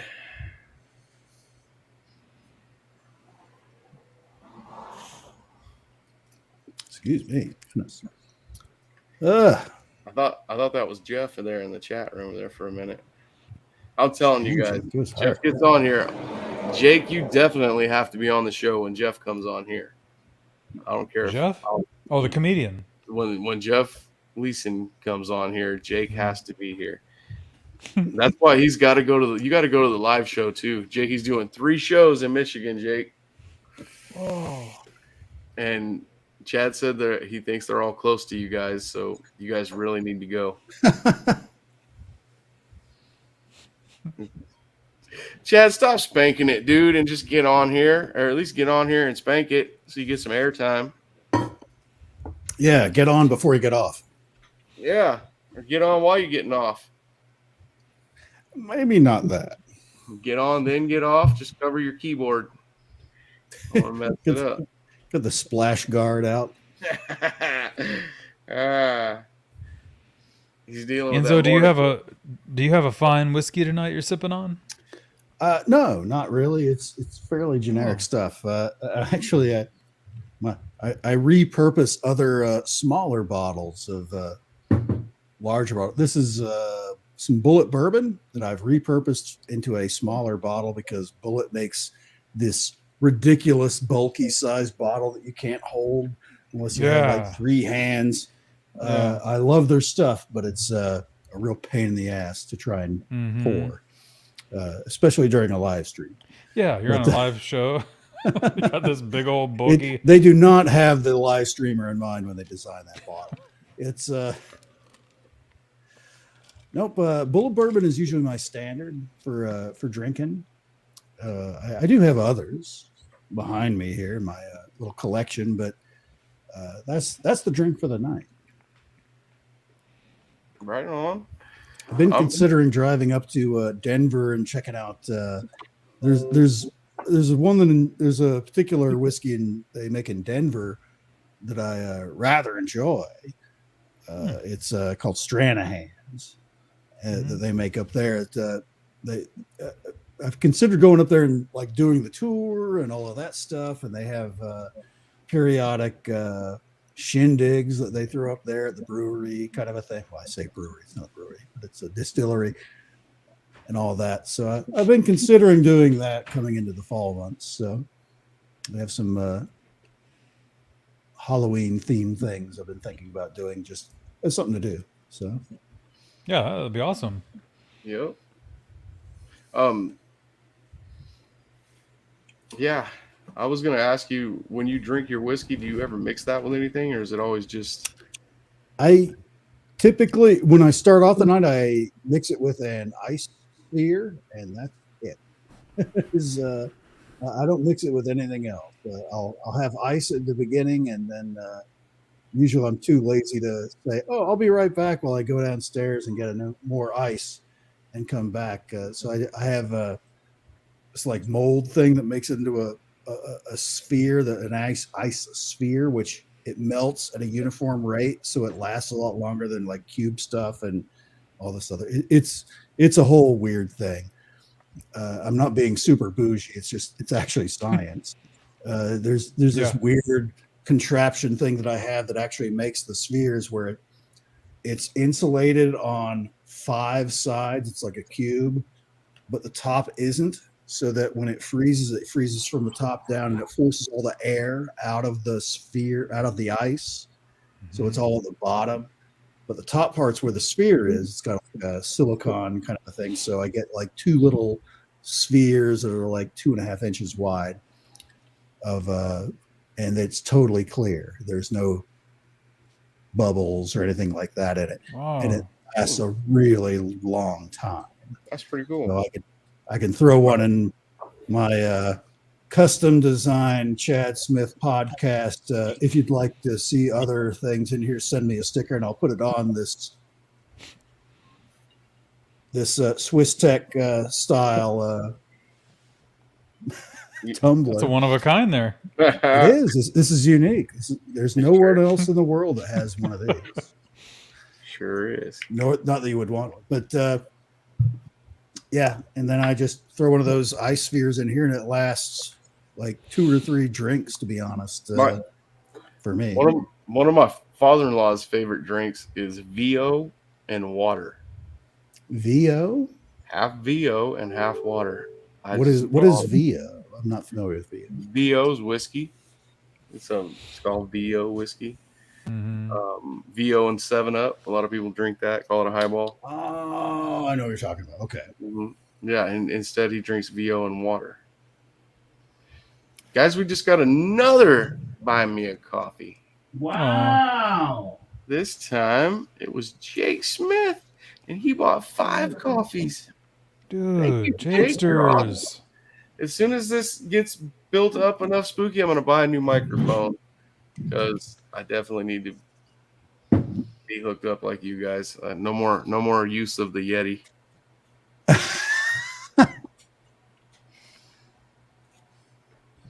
Actually, with Billy not here, this mic works good. I can pull it into where it's supposed to be. Oh, nice and loud now. That's actually pretty good. Yeah, it is. It's an actually nice mic. Yeah, it sounds great, Sonny. When it's closer to you. Yeah. I always forget to pull it in. Whoa, that was loud. Your mic works good too. Yeah, sorry about that. Yeah, this is Stranahan's out of Denver, Colorado. Expensive whiskey. It's not super expensive, actually. It's actually pretty. It's affordably priced, is how I'll put it. But it's one of the few American single malts, meaning everything is grown locally and gone straight to this and only this. It's not from a bunch of different things. It's specifically for making this whiskey. So it's one of those things I enjoy. I think Chad can have a run in the Taco Bell. Oh my. Everyone's wondering what Chad's doing and to not be It here is a right mystery. It's you know that he probably thought, they're just dicking around. So I'll go out in the middle of nowhere and like look at the stars for a few minutes and take a few pictures. Oh fuck, they're looking for me. God damn it. You know that's what he's doing. Yeah. He's always we're stalling for Chad because everyone wants to see Chad and he's out dicking off. Yeah, okay. I don't have none of the fancy buttons, guys. I or I could page him like he does. Paging I'm Mr. gonna Herman. I'm gonna set the studio up out here where it's all done up. I might even put air conditioning so I'm not dying in the summertime. What? Yeah, if we're gonna do the Odd House Network, it has to be on point. Ah, are we willing to talk a little bit more about the Odd House Network yet? Yes, me, Spooky, and Chad just have to shoot our intro videos, and Ooh. this ball's gonna be rolling. I think that probably needs to be done real soon too. Yes, like last week. Oh, well, What is- that would be soon. Yeah. I don't Actually, today was the deadline. no. What? Well, we're doing it tonight then. Chad, wipe your ass. Get your ass in here. But I think we might have got some extra days because Ben's not here till Tuesday. He's going on vacation. Our boss. Well, he's not our boss, but I sure look up to him for being a younger guy. It's not our boss, but he damn sure knows what he's doing. So can you tell us a little about the Odd House Network? Who is involved in that? What can we expect out of the Odd House Network? Oh, well, for sure. Me, Chad, and Spooky. And you're going to get some Ben and Joe and Big Willie action. Oh, what? Who? Big Willie's Bits is going to, I do believe, be appearing on Odd House Network. Whoa. Matter of fact, Big Willie should have, maybe we could have got him to be in here tonight, but I don't know what he's doing. I talked to him earlier today. We were chatting I back haven't and heard forth. from him in a while. He's had the big move, got the family moved to a different house and all that, which takes a lot of time, as we know. So I'm gonna let you guys seen a lot of him. I'm gonna let you guys take over for a minute, Spooky. All right, go ahead, Sonny. All right, I'll be right back. I'm gonna go help Chad White. Oh, man. Tell him where I'm going, Melissa. Where am I going? Going to whack it. I'm glad I'm out here in the woods. I don't have to witness such things. I am Whoa. having trouble with my I sound. think I'm Weird. entirely too fat to fit through those two trees, so obviously this is fake. But Melissa says, of course, to jack off, which is correct. That's the correct answer. Is anytime you disappear off the live, that's where you went. It's to jerk off.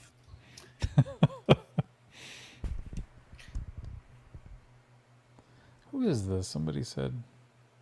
But yeah, I feel like not a lot of folks know about the new network thing you guys are starting up and have many questions about it. I know I certainly do. Yeah, what it is basically is just a network of YouTube channels that are friends and want to support each other and try to push the same type of I guess overall vibe between the channels, that we're no drama.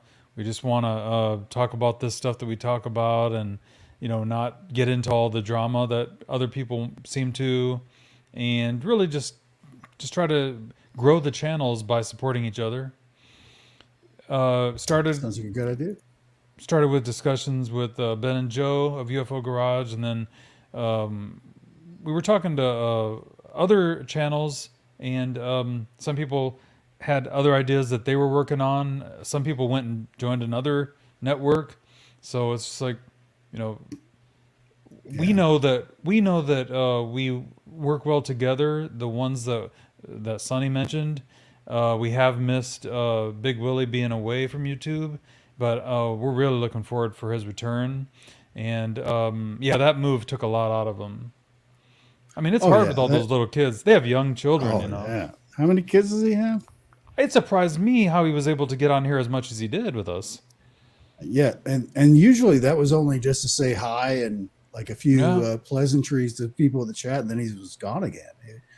He's been super swamped with that, and I'm very happy to hear that there's a kind of a permanent type return kind of a thing for Big Willie. I noticed he's changed his thing on Facebook recently to his it actually looks a lot like that, actually.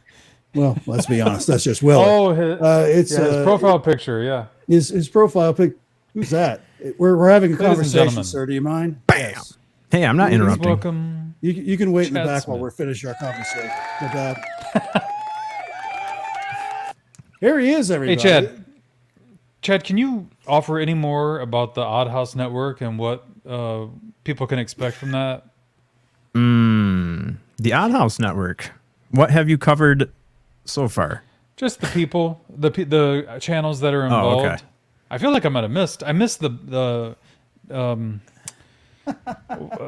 my gosh. We were trying to fill up time waiting for your dead ass to get here. Oh, right That's, on. basically what this is all about. And, Makes sense. And, so Where's Sonny?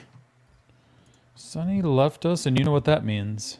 which he had to go jerk off. Is basically. Oh, yeah, he's this, jacking he off had to right now. go. So Odd House is a collection of individuals that have channels, and we're all in the same mindset, I guess. Have the same Yeah. have the we same covered goals that in part. mind. And Philip and his partner, Mark. Mark and Phil with yeah. Could you tell me the name of their show? Because I Not when you put me on the spot. It's damn it. Sorry, Enzo. I know it. If you would have we'll get asked our shit me, together. come on, man.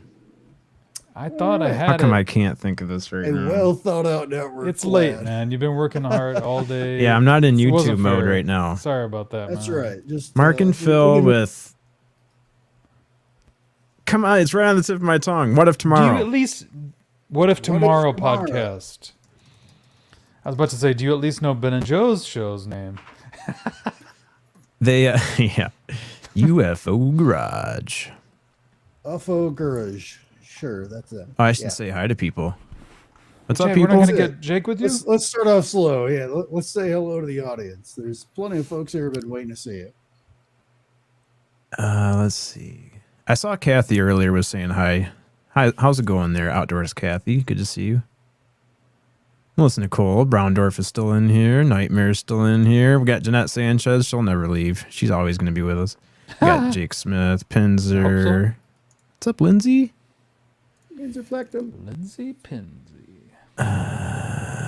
Luke, what's up, my dude? Good to see you. Oh, Lynn LeBlanc, what is going on? Oh, yeah, it's kind of And it's quiet still in here, hanging too. out. That's fantastic. Throw some music on. How was my coffee? Oh, it was good. I'll let you know if I have bad coffee. Usually all the coffee's pretty good.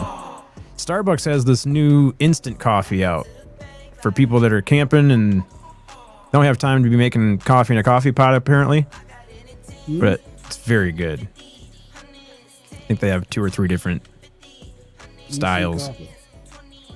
Yeah, you just throw a couple spoonful. Well, you're only supposed to use a couple teaspoons, apparently, but I throw a whole tablespoon in there. And I've seen the individual like packets where it was just like a little tube that you would just throw the whole thing with some hot water and go.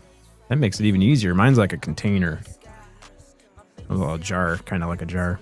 Oh, it's good. You can regulate the strength of it. Yeah.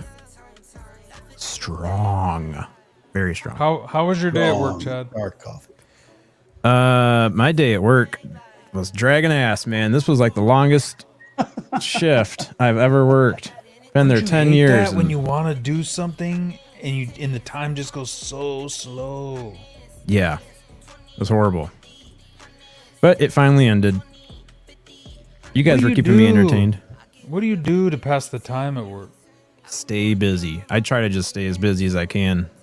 If something breaks down or something, I just try to focus on just wrenching on it and fixing it. And then next thing you know, you look up and it's a couple hours later.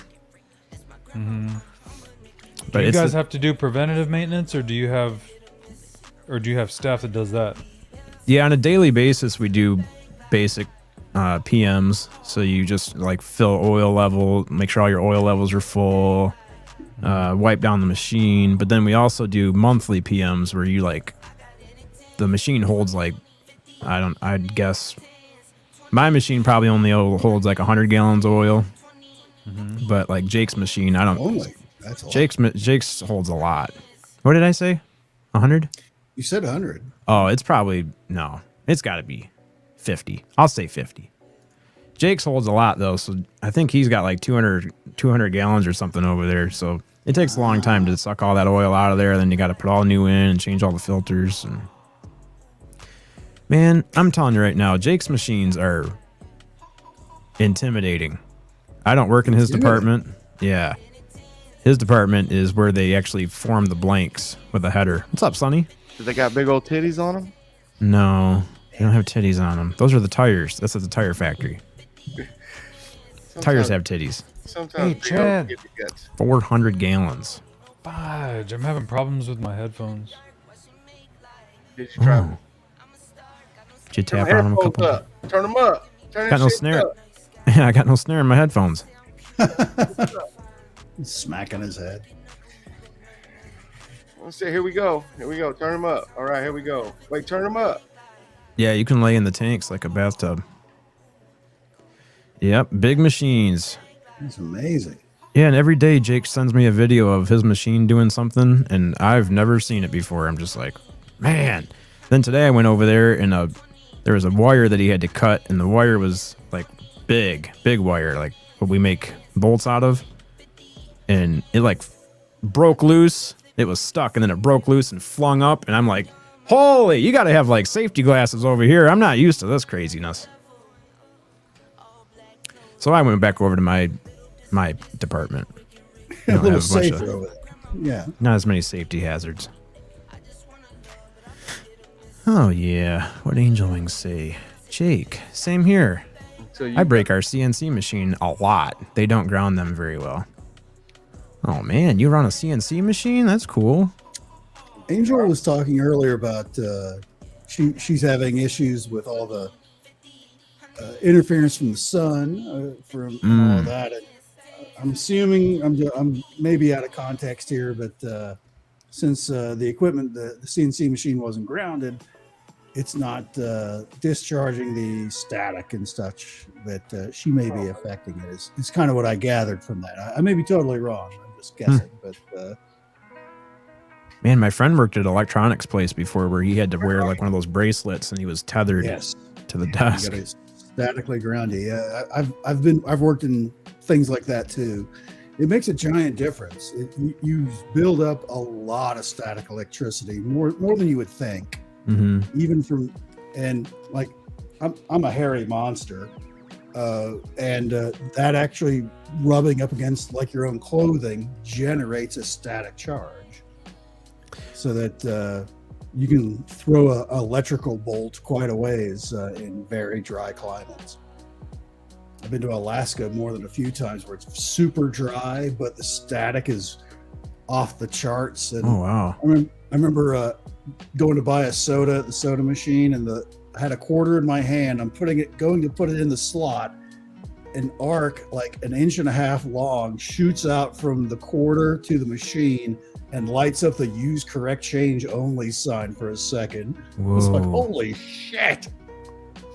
Maybe that's Yeah, why I like how you use the word ark. Kind of like the way that the Ark of the Covenant operated. Ah. Don't look at him, Marion.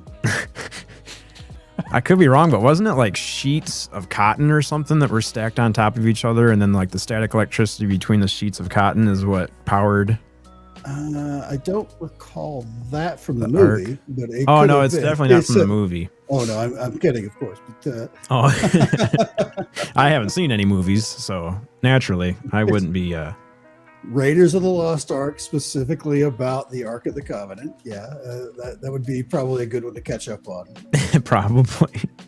Considering Fairly popular movie. Yeah. Oh, considering the topics that we talk about, I should probably know you some never stuff. saw it.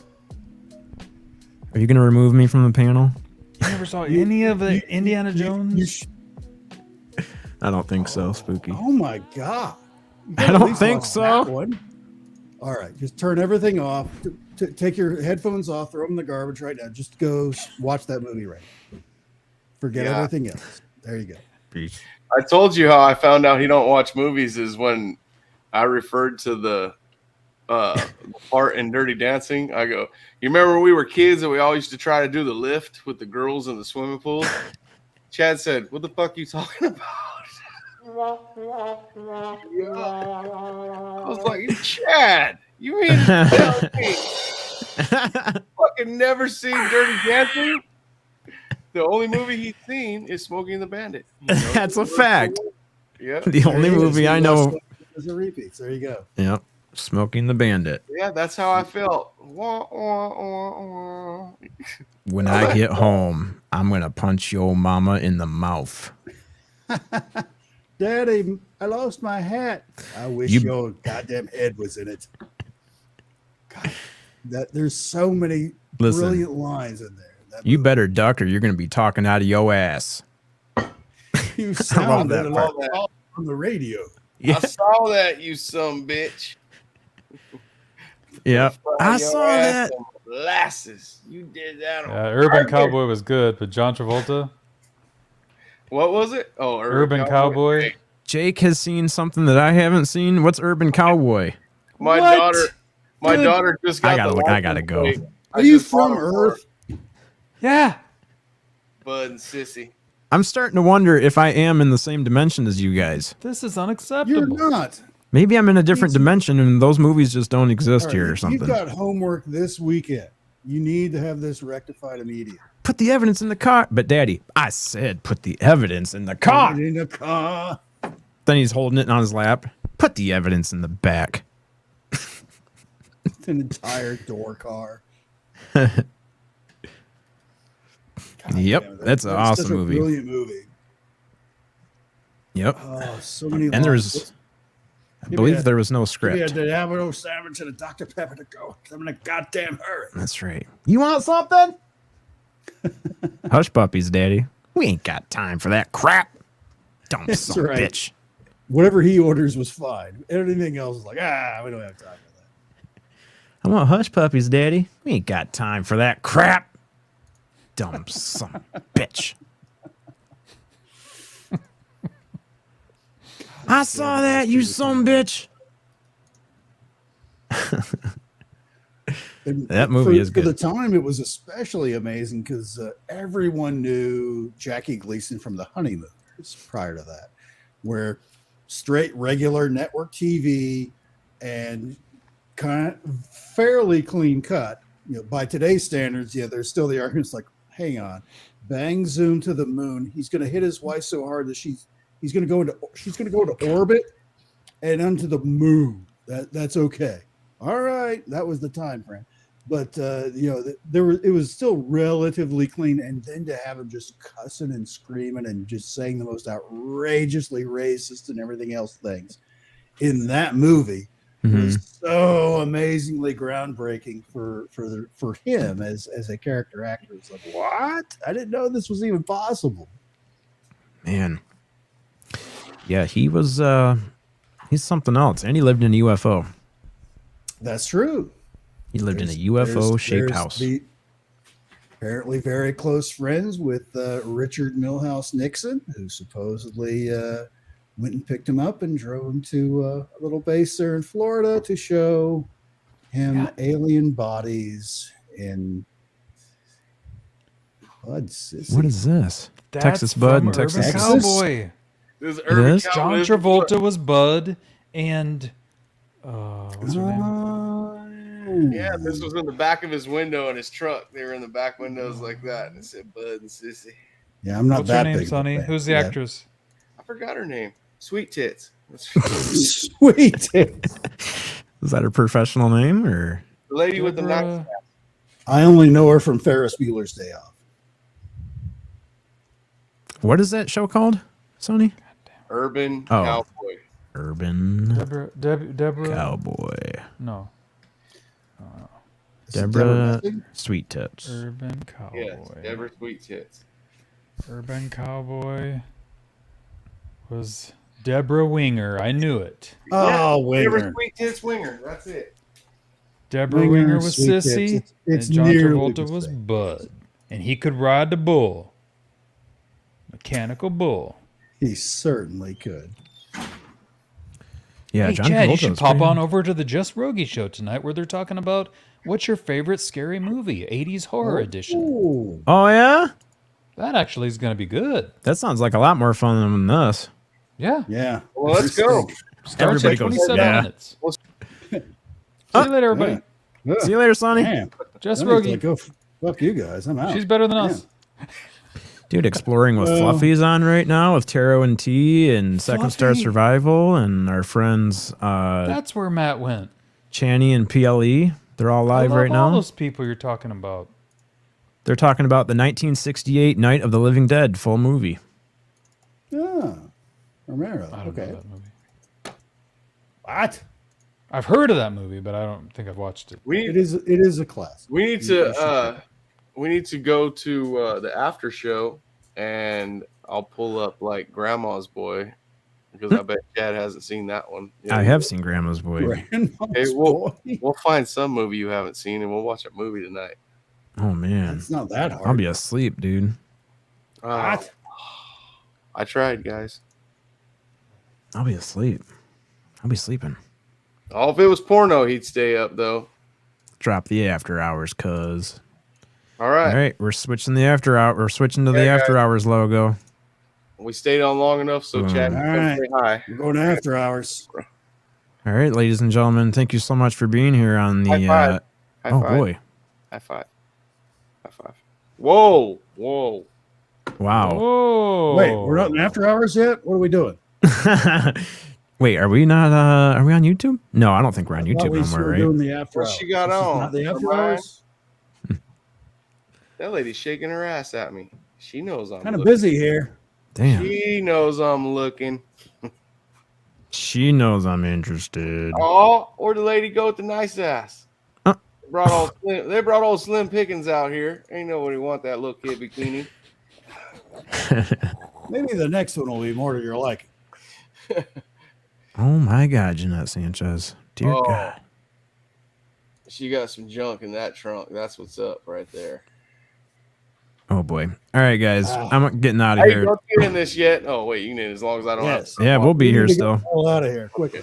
we're going to Especially get in before she trouble. turns around and winks at Oh. us. All members of the Chad Smith podcast and all members of Paranormal Chop Shop, if you did not receive a link to the after hours portion of the show, which is not on YouTube, and you would like to join that, please make sure that we know that you don't have a link, and we'll get you a link either on Discord or on Messenger. Other than that, thanks for hanging out with us, and we'll see you next time on the Paranormal everybody. Chop Shop. Peace. Peace out.